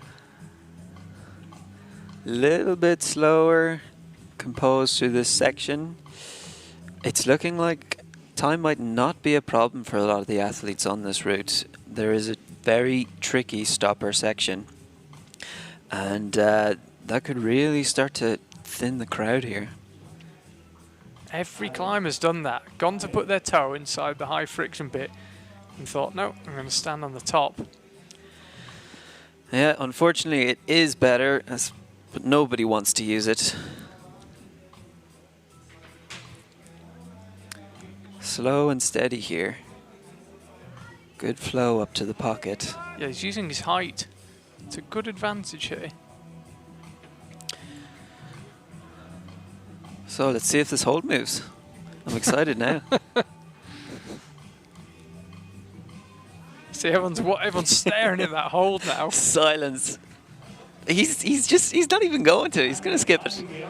Oh, Tempting come us. on, just give it a whack. He's not really using it though. He's touching it lightly. All right, I'm losing my mind. Did you say give it a whack? Just give it a slam while you're up there, will you? You'll be fine. You'll keep going. All right, oh, strong there with the left toe. Oh, that hold moved. Yeah. I saw that. It moved. Okay. Right. Thank you. You're not mad. I was thinking it was the other one you were referring to. Either that or it's some trick of the light when the spotlight shifts or something. Maybe. We're seeing moving holds here, but the athletes don't seem to mind. See where he manages the slopey volcanoes. So this was the move up where I felt that Philip Martin, not quite this move, but the next one, it just didn't look super comfortable. Just bumping up to this next volcano. The volcanoes actually look quite good from below, but I'm told they climb pretty badly. They feel pretty awful once you get your hands on them. Yeah, they're not the jug rest that you'd quite like. But he seems to be managing okay. Let's see if he can pull through here. This pocket looks like you can really stop, have a little think. Not too much of a think, because those fingers will wear out. But he needs to get set up for this, what's proving to be the trickiest part of the climb. So will he match the volume? I guess he'll have to. Now stops with the toe hook. goes out left and will set a new high point. First climber to latch that. Actually looked pretty solid on it. I think we were expecting him to fall, and he wasn't expected to fall at all. Looked pretty solid through there. So whatever he does from here, he'll take the lead. Yeah, he found that jug pretty well, and he used the beta that the route setters had intended with that wider left foot, but then using the right toe hook. That right toe hook is what allows you to stick onto the cheetah volume for a little bit longer and then bounce to the next hold. Taking a long rest here. He deserves it. He does deserve it. It's obviously a pretty good hold if you can find the sweet spot. But you can see he's still got an awful lot of climbing to do in 2 minutes 12 seconds as it is now. As I look down at the clock, he's climbed far enough to have topped some routes that we see on the World Cups, but he's still got an awful long way to go. This enormous wall here in Imst. See, there's not many of the greats who haven't climbed here on these overhangs. Well, from the rundown I got with the route setters, once you get here, that's it. The rest you just go. These next volumes are okay, but the idea is you're going to get tired and you got to just fight. There shouldn't be much resting. It's just go and see what you've got. He's not sure on the fight, Georg Palmer. He's going to need every bit of it here. You can see really beginning to get pumped, I think, now as he heads onto this upper section. Every move takes him a little bit further away from the competition. The elbow's beginning to come out, and he's really beginning to graft here. Looks like he just regained a little bit of composure there with his right heel squeezing him in place. And again gets another good heel hook in place as he heads up to the first of these second set of volcanoes. As Danan said, shouldn't really be any rest from here on out. Heel hook in place as he launches into the upper section. You can see the top not that far away, actually 55 seconds left. He should have time. He's climbed through the last 10 moves really quickly, but as he went for the match with the left hand, he fell just entering the head wall of the route. 44 seconds left, might have had time to do it, but he'd been looking pumped for a while. And I think upon reflection, when he talks to everyone else, he might be pretty pleased with that one, Georg Palmer. Strong performance, seemed to measure his energy well. You can see there that right elbow, his arm's so tired. It just didn't have much left in him to hold. His technique was good, but you're so pumped here. And it's going to be very exciting to see the rest of the athletes try to push through this section if they get past the tricky jump. But that's when you really got to push. It's going to be dire. And did he control that hold with the left hand? I suspect the judges won't give it to him. 43 plus, so no, they don't feel he did control it. I think I'm in agreement, but you can see him there, 12 moves clear of anyone else. Stefan Schertz and Matthias Posch currently tied on 31 plus. That, of course, the big move off that red volume. But Georg Palmer setting the standard as he did in the second part of the Austrian Climbing Summer Series boulder. And Martin Teklas, nice to see him back on our screens. He is out. I wonder if he knows about the blocked hold. And the double tick mark controversy. And the moving hold. I mean, there's all sorts going on. Oh yeah, this is a really exciting route actually. We're getting a lot more than we expected. He's got his crowbar with him. Yeah, yeah. Still the rain comes down hard in Imst. Not letting up, a little bit of wind just to add to the ambience as well now. Everyone wrapped up in down jackets down at the front, clearly absolutely. I suspect conditions on the wall improving by the minute as the temperature drops. Pretty useful, especially for these quite friction dependent holds. Very confidently up straight through there, completely ignoring that little foothold out to the right.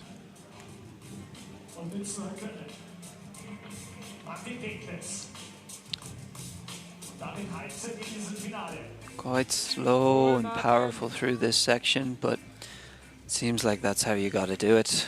There's no easy way around it. And taking the pinch undercut, which is the very powerful way, he didn't have a problem with it. Straight through. And up he goes. Yeah, not a care in the world so far, Martin Teklas.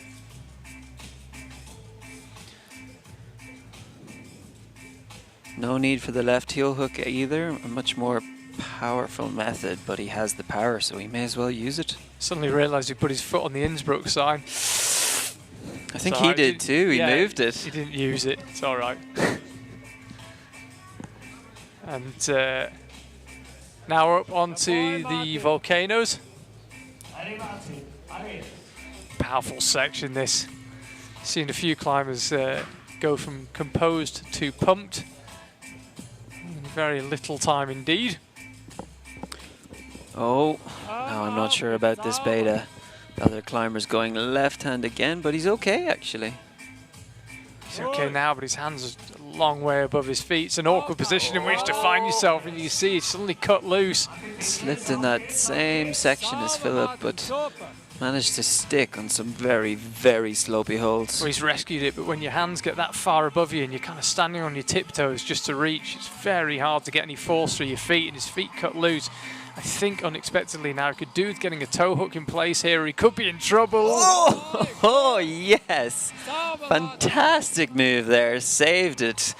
It didn't look good, but he just refused to let go. I mean, you're a climbing coach. It's hard to know what to say to a climber after do something like that, because it's not how you want them to do it, but by the same token, all the training's paying off if you've got the power. Yep, well that's kind of the thing. The point of climbing is to get to the top, and really it doesn't matter how.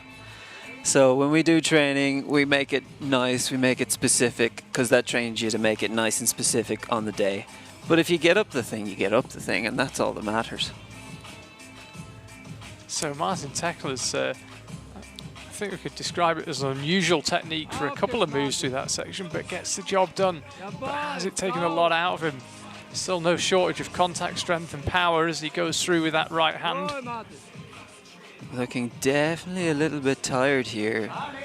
But let's see once he gets into these big volumes if he can find a bit of comfort in his ability to squish them. A lot of people feel a bit better when they get that big right heel and they're like, oh, good, can squish that, I'll be fine.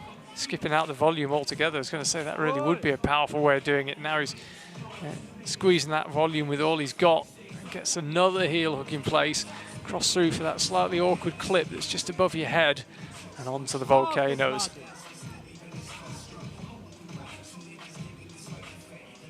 So here we are, these holds not positive, they are slopey, you cannot rest, you have to go. And let's see how he manages this. Martin Teklas taking every opportunity to shake out, but you can see how close the top is. Chooses to go again with the right hand and finally slaps up and finally falls. That is an incredible effort from Martin Teklas. He was battling from a long way down. The feet cut loose. It must have been halfway to where he eventually fell. Then had a bit of a wobble going out on the jump, but just made everything work. That was a very lucky move. Unfortunately, he didn't have the right toe hook in, which really gives you a second to set up and strike. And then here you can see that right heel on the plastic. It's sketchy as hell. It's so hard to have confidence in it, and it wasn't going to take him all the way up to that next hold. One more look at it. Tried to go with the right.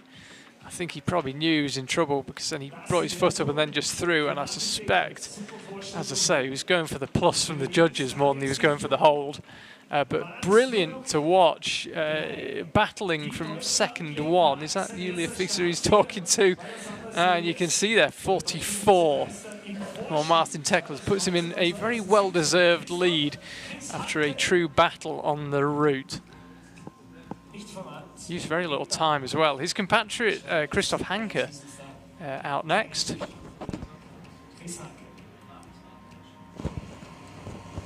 Again, good to see him back in action. It's nice to see all these familiar faces after such a long break from any lead climbing. Chris looking very paced and poised. He wants to go fast and precise, which is really quite impressive to see on these thin holds. You want to go slow and safe, but he's still doing it safely with the pace that's required. It's a different method there from Martin Teklas. Chooses to use the crimp out right and then uses it again as a foothold.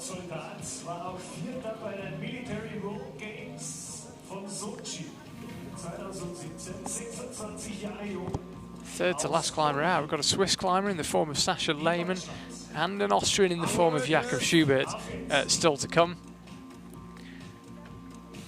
Christoph Anker, the final German climber out this evening. Going for a very high clip there. Changes his mind. Let's see this Gaston Beta, which is a bit sketchy, but made it look absolutely fine there. See how he powers through the next pinches.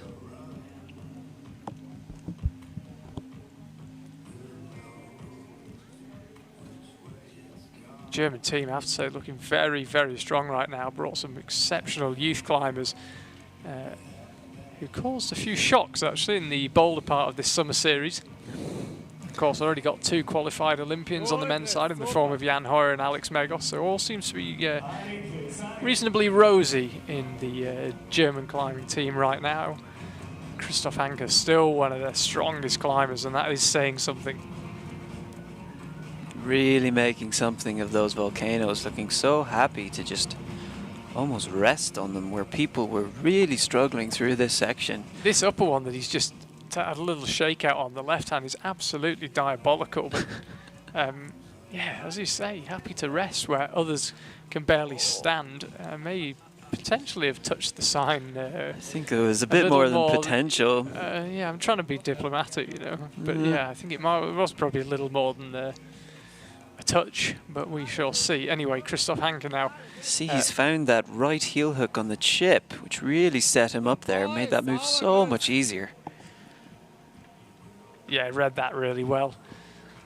As we saw with a couple of the early climbers, if you get onto that big volume and you've got nothing on your right foot, your body just starts to drift out to the left involuntarily, and then you're in all sorts of bother because you've then got to rush the next move. But Christoph Anker really got that one right. In a much better position now than Martin, because that move did not take it out of him. He looked absolutely fine. Oh, he's gone for a knee bar now. Go on, as you do. Having a look down, see the time, what else is going on. Let's see now, he should be very ready for the rest of the route.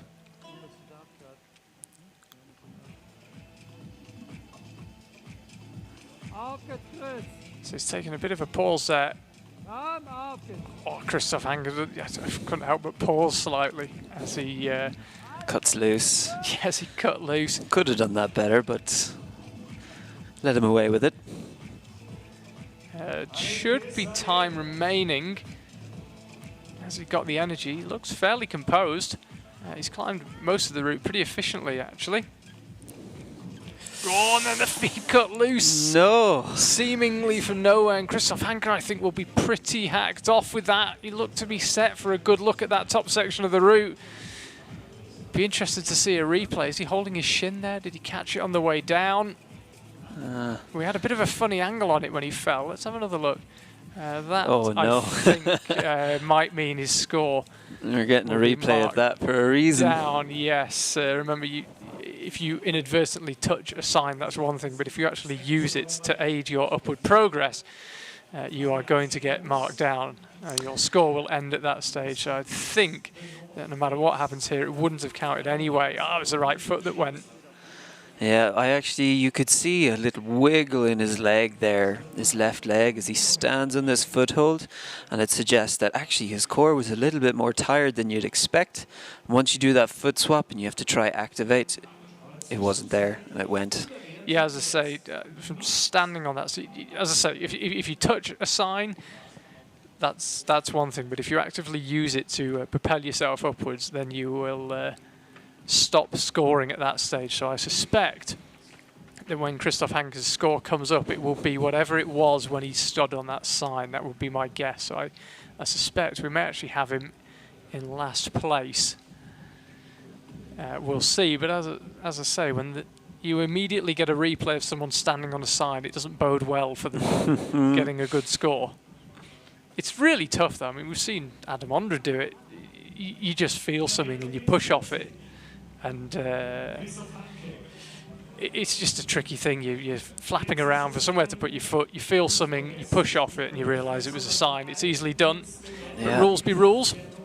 When you're climbing routes like this, you want to flow and move as naturally as you can, and if things are there, you're going to use them. Yeah, we'll see. His score hasn't come through. I don't think he would have a leg to stand on, no pun intended. And it was showing up as 40. I suspect if someone appeals that, he wouldn't have a leg to stand on, pun intended. But we'll see. As it is, he sits in 3rd place. Now, Sasha Lehmann, who picked up a medal in the 2nd of the bouldering competitions, which was the last time we saw him in action, the World Cup winner, won his home World Cup in Villars-sur-Glâne last July. It was the first World Cup of the season. Always knew he had the horsepower to do it. And now, not only has he got the horsepower, he's got the belief that he can do it, and that is a powerful thing.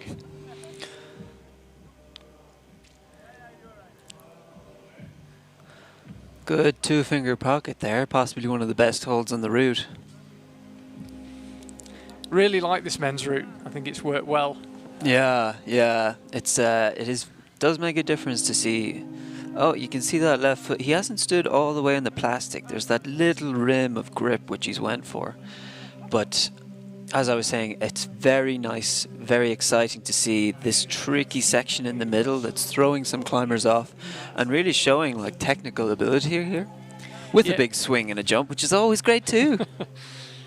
I think it's good because I think sometimes it's moves get set just to tire the climbers out, but this is tiring them out but also spitting them off, which is really good setting. We don't want a section where everyone can climb it easily and it just makes them tired.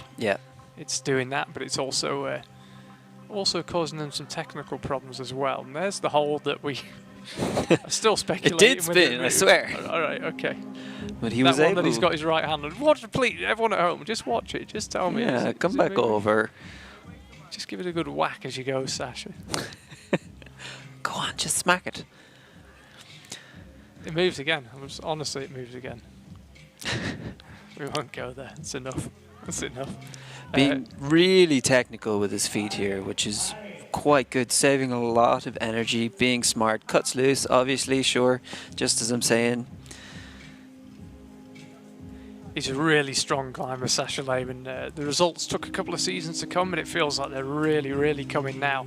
As I say, that breakthrough win, hard to believe it was over a year ago now, such has been the scarcity of climbing action on TV, but it was over a year ago. But yeah, World Cup winner really puts you in a different field, and really was second only to Jakob Schubert in the qualifiers. Sasha and Christoph Hanke, by the way, tied. So if they get the same score, it'll come down to time, and it will not be the same score because Sasha Lehmann, who looked composed, looked strong on the lower section, and suddenly it just began to unravel very, very quickly. And with more than half his time remaining, he is back down looking up at the wall. It looked like he got done over by the slippy feet there again, which has really put a few of the athletes off. The right foot, you see it going. He holds it, really impressive, but it wasn't quite enough. Look at the shoulders, they're all the way up. He's out of energy and he's done. So first huge surprise, only two World Cup winners in this final. One of them Sasha Lehmann, and he won't make it onto the podium. Short on the pocket. And as I say, with only 2.5 minutes elapsed since he set off, he is back down. Looked like he was panicking. It happened really quickly, and he didn't get a proper launch off that left hand either. No, he used so much energy holding that foot that popped off, which was really quite impressive. But when you use all that energy and you're mentally already committed to do the next move, he was still going to do it. He didn't go back or try to recompose because he's already up there on those bad holds. So he had to go, but it wasn't enough. So here is 21-time World Cup winner, 3-time World Championship winner, Jakob Schubert. 18 lead World Cup wins, 3 in Boulder. It's not a bad CV at all. Qualified for the Olympics. A lot of people backing him for the win in Tokyo when the climbers eventually get there next August. No doubt he's the favourite here. He won the first of the 2 Boulder events in the Summer Series. And as I say, although he's picked up 3 Boulder World Cup wins, including 1 last season in Munich, when of course we have the most starters, considered possibly the hardest one to win because of the sheer number of climbers in it, and Jakob won it last year. I say it with all due respect to his Boulder ability, there's no doubt that his greatest successes have come in lead down the years, and he's a clear favourite here in Imst, as close to a home event as he's going to get. See that left foot, he went for the pocket rather than the plastic on top. It really shows how talented a climber he is, where he was able to use that worst foot and still go with it. He probably was aware of the risk of using the plastic, but he knew he was good enough to use the worst foot. Oh, goodness, wasn't expecting that though. But not to worry, let's see how he manages himself on the spinning hold. Make it sound like it's a Catherine wheel, you know, just hoon him round. I'm going to go and find Sasha Lehmann and say, it move when you stand on it. Take more than the spinning hold to stop Jakob though. Yeah. Looking strong so far. Just seems to keep on going, Jakob. I mean, nearly 10 years since that season when he won all but 1 lead World Cups. And here he is still doing it, still as motivated as ever. What can he do here? Again, suddenly quite eerie music pumping around the venue as he does away with his feet temporarily. Not the most efficient way of doing that move. Now into the section that's actually put off more climbers than we expected with this slippy plastic on the top of the holds. Jakob knows he has time, probably aware that no one's topped the route, and so he's going to take his time with it. Yeah, last climber out, Jakob Schubert, a position with which he's very familiar, and I suspect pretty familiar with this Imst wall as well, less than an hour's drive from his home in Innsbruck. So although he's not actually climbing the route that quickly, I suspect he's got his speed pretty well measured.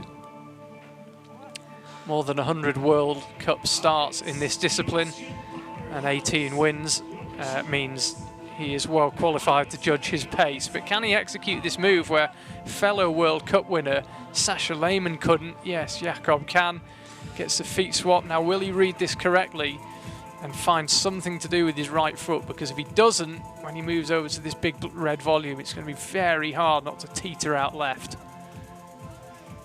So he needs to keep that foot in place. There it is. Even able to peer round and look for the good bit of the hold. Not a bother for Jakob. Struggled a bit with that lower right hand pinch with the lower foot, but as is with all the best climbers, he was able to realize that it wasn't going to work, and he changed it up, found the higher foot and made it work. Being able to go back on yourself and then do it again, such a difficult skill. If you can do it though, you're doing very, very well. Again, taking a long break, 2:25. This top section's climbed quickly. When we get that long shot and you see where he is on the wall, it looks like he's got an awfully long way to go, but because there's so few rests and because they're big moves between big volumes, it really does seem to disappear quickly beneath the climber's feet, the route at this stage.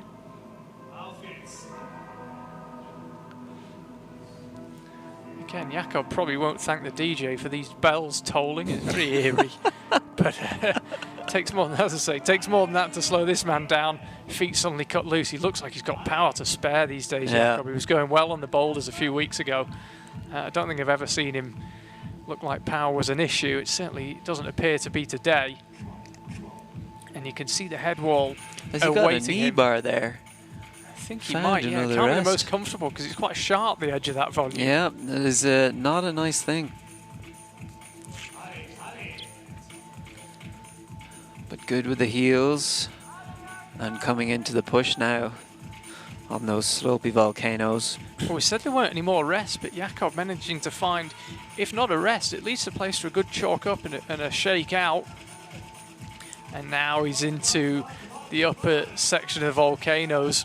Surely even he's getting pumped at this stage. You see him just quickly swing his left arm out, try and get rid of some of that lactic acid.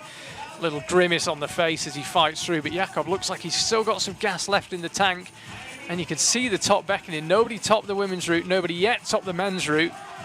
Jakob working really hard here, but looking solid. 49 seconds to go.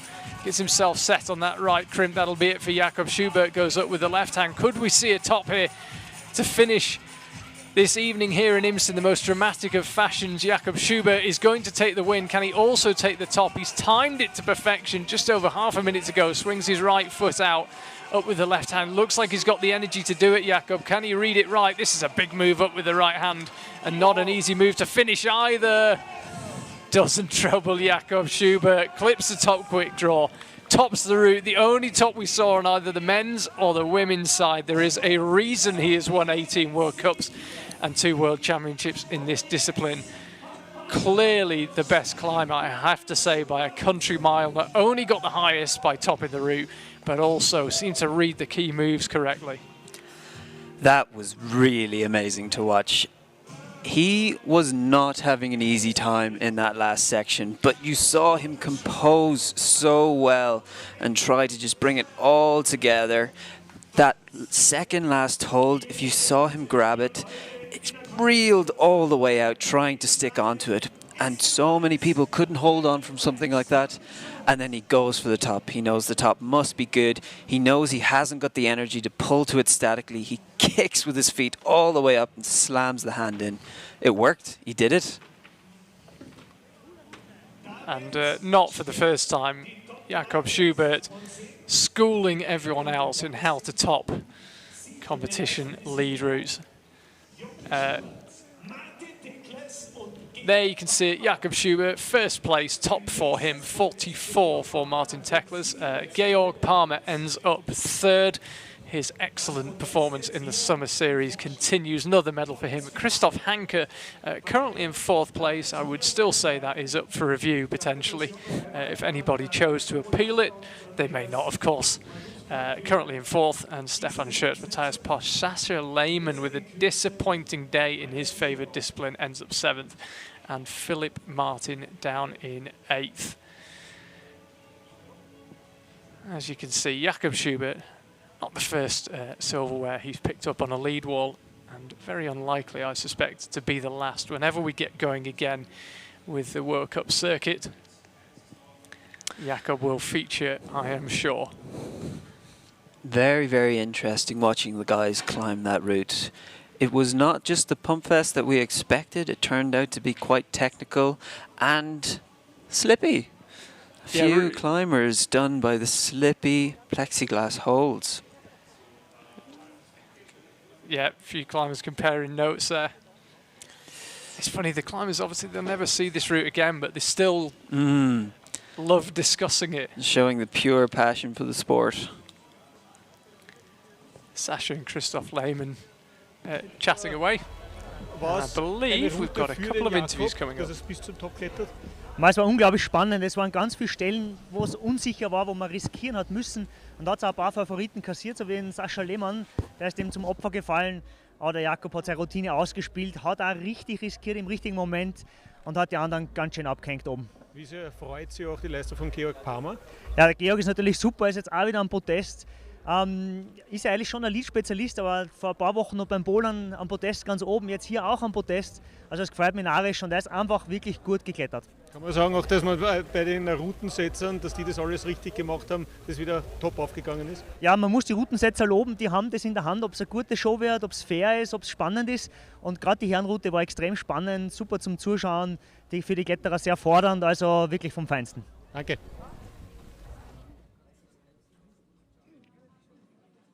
So, as I say, for the German speakers out there, 1 or 2 interviews. Kilian Fischhuber doing more than his bit on ORF. Hope they're paying him by the hour.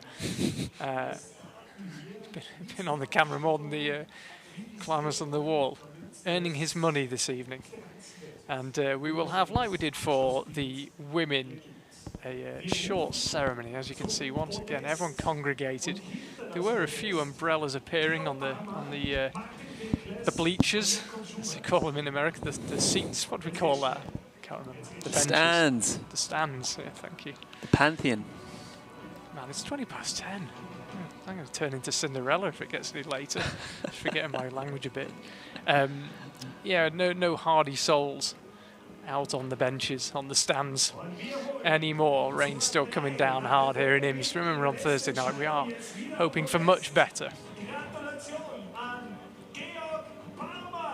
So in third place, Georg Palmer. He is having a superb summer, both boulder and lead. Picks up another medal. What a dream summer it's turning into. Bronze medal for him. And in second place for score, but probably in first place for entertainment, Martin Tekler's. Amazing to watch. Didn't get it all right, but just kept on motoring. And as you rightly said, it's about getting to the top. And he came pretty close to doing that. I love that hand out the side. I'm not sure what it's about. And there's another one on the other side. Are they holding it up against the wind? I think I know who that is on the left, but I'm not going to speculate. Some things are inevitable in life. Death, taxes, and Jakob Schubert topping routes. And he absolutely crushed it this evening. Best climber by a country mile. Another gold in the bag for Jakob Schubert. He will be the favourite back here in Imst on Thursday night. And we've got some more interviews coming up for the German speakers out there. But from Dan, Ann and I, that is all for this evening. Thank you very much for watching. It's great to have some lead climbing back on TV. And we will be back in under 72 hours with another fix for you right here from Imst, and hopefully with a bit of sunshine as well. Thank you for watching, and we'll speak to you on Thursday. Thank you very much. Good night.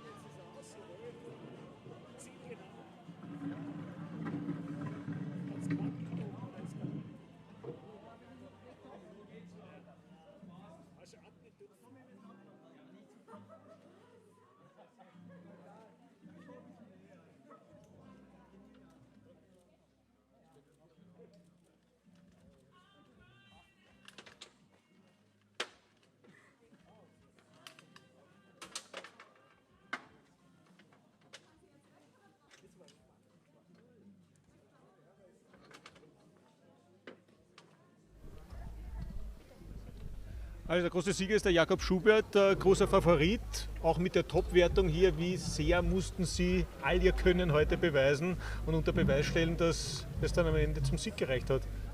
Ja, während dem Klettern weiß man das ja nicht so genau, man weiß ja nicht, wie weit die anderen kommen sein, aber jetzt nach Absprache ja, waren die anderen auf jeden Fall auch sehr gut und ich habe schon viel ausholen müssen. Die Finalroute hat es wirklich in sich gehabt, vor allem dann ganz oben auch noch und ja, taugt mir ziemlich, dass ich erstens gewonnen habe und dann aber auch noch das Top erreichen habe können. Das ist natürlich auch der schönste Sieg. Wie schwierig war es, so schnell die Umstellung auch zu schaffen? Sie sind natürlich ein Experte in allen Bereichen eigentlich. Trotzdem war es eigentlich dann ein dichtes Programm. Ja, schon. Also jetzt nach dem Bouldern war natürlich noch nicht extrem viel Zeit. Also ich fühle mich jetzt, glaube ich, auch noch nicht in der mega Top-Form. Also für eine Weltmeisterschaft wäre ich jetzt noch nicht ganz mit meiner Form zufrieden. Aber ich bin natürlich sehr zufrieden schon mit dem Fortschritt und das habe ich natürlich jetzt vor allem auch bei dem Bewerb gesehen. Das gibt natürlich sehr viel Selbstvertrauen und gerade nachdem wir jetzt auch in ein paar Wochen den ersten Weltcup im Vorstieg haben, freue ich mich da schon darauf. Sascha Lehmann ist eigentlich als der Konkurrent vorher tituliert worden. Haben Sie das mitbekommen, dass das sich nicht ganz ausgegangen ist, dass der nicht so weit gekommen ist, wie man es vielleicht erwarten durfte? Ja, das habe ich natürlich mitbekommen. Ich warte da schon hinter der Wand, weil ich der nächste Kletterer bin. Von dem her habe ich gehört, dass er ein bisschen früher abgegangen ist als wie die anderen. War natürlich schade. Ich glaube, der Sascha ist extrem fit und er hat heute in der Route nicht zeigen können, was er drauf hat. Hätte mich sehr gern auf die letzten Züge mit ihm gemessen, aber am Donnerstag ist ja schon die nächste Chance. Ich wollte gerade sagen, Donnerstag, gleich der nächste Bewerb. Was ist da jetzt dann das Ziel, die Zielsetzung? Was ist die Aufgabe für diesen zweiten Bewerb? Nur gewinnen oder setzen Sie sich da auch gewisse Schwerpunkte? Ja, ich meine, also natürlich bei dem Bewerb ist jetzt alles genauso gelaufen, wie es mir vornehme. Das größte Ziel wäre natürlich, alle Routen zu schaffen und zu gewinnen. Das habe ich jetzt bei dem Bewerb geschafft. Trotzdem muss man natürlich auch darüber nachdenken, hätte man die Route vielleicht noch besser klettern können, hätte man sie vielleicht noch leichter durchsteigen können. Aber ja, ich meine, wenn ich so am Donnerstag wieder gewinne, dann muss ich natürlich extrem zufrieden sein. Ich hoffe einfach, dass Sascha und auch die anderen vielleicht nochmal besser aufgeht nächste Woche, dass es nur ein engeres Kräftemessen wird, wo keiner irgendeinen Fehler macht, sondern wirklich dann nur um die Fitness geht. Gut, also nochmal Gratulation. Danke, Jakob Schubert, der Sieger des heutigen Tages. Und da geben wir gleich das Mikrofon weiter an den Reini Scherer. Es war ein toller Tag mit tollen Leistungen für die österreichischen Athletinnen und Athleten. Jetzt hat der Jakob gesagt, ja, man muss sich vielleicht anschauen, wie man es noch besser klettern hätte können. Ist das Niveau der österreichischen Mannschaft oder des Teams sehr zufriedenstellend, auch aus Sicht eines verantwortlichen Trainers? Ja, wobei man schon sagen muss, der Jakob hat ja schon gesagt, dass er der absolute Favorit ist und die anderen sind ja eigentlich noch einige Züge drunter gestürzt. Das heißt, er hat 8C durchgestiegen und die anderen haben vielleicht 8B, 8B plus on-site geklettert und das ist schon nochmal ein Unterschied im Niveau. Aber mir kommt vor, dass die Mannschaft wird kompakter. Das ist lässig zum Anschauen. Jetzt hat der Georg Palmer zuletzt im Bouldern gewonnen. Hier ist er jetzt Dritter geworden, wieder am Podest. Ist das der zweite Mann im österreichischen Team oder wie schaut es hinter dem Jakob Schubert aus mannschaftlich? Ja, er war ja letztes Jahr verletzt und dadurch ist er eigentlich gar nicht so ins Bild gerückt. Und heuer auf einmal ist er sowas von präsent, klettert so locker. Mit ihm muss man auch als Kombinierer gut rechnen jetzt. Ja. Was erwartest du für Donnerstag? Wird es eine Attacke oder einen Angriff von der Konkurrenz geben oder sind eben die zwei großen Namen wieder die absoluten Favoriten? Naja, jetzt hat man gesehen, dass der Georg sehr gut mitmischen kann, dass auch der eine oder andere Deutsche echt gut vorbereitet ist. Und der sich angreifen wird, das ist der Sascha, weil der hat sich halt echt unterm Wert schlagen müssen. Total schade, weil auch ich hätte ihn gern oben mit dem Jakob ein bisschen betteln gesehen. Ja. Okay, dann sage ich danke, Reini Scherer, für diesen langen, interessanten Klettertag hier in Imst, hier im Hintergrund. Da wird wie immer in der Kletterszene angeregt diskutiert und noch werden die Gespräche gesucht. Vielleicht auch schon für Donnerstag, auch da übertragen wir wieder ab 20:15 Uhr live in ORF Sport Plus. Und jetzt geht es in diesem Programm weiter mit der nächsten Folge des internationalen Klettermagazins. Also wenn Sie Lust haben auf noch mehr Klettern, dann können Sie jetzt noch hier bei uns dranbleiben. Ansonsten wünschen wir Ihnen noch einen angenehmen Abend hier aus Tirol.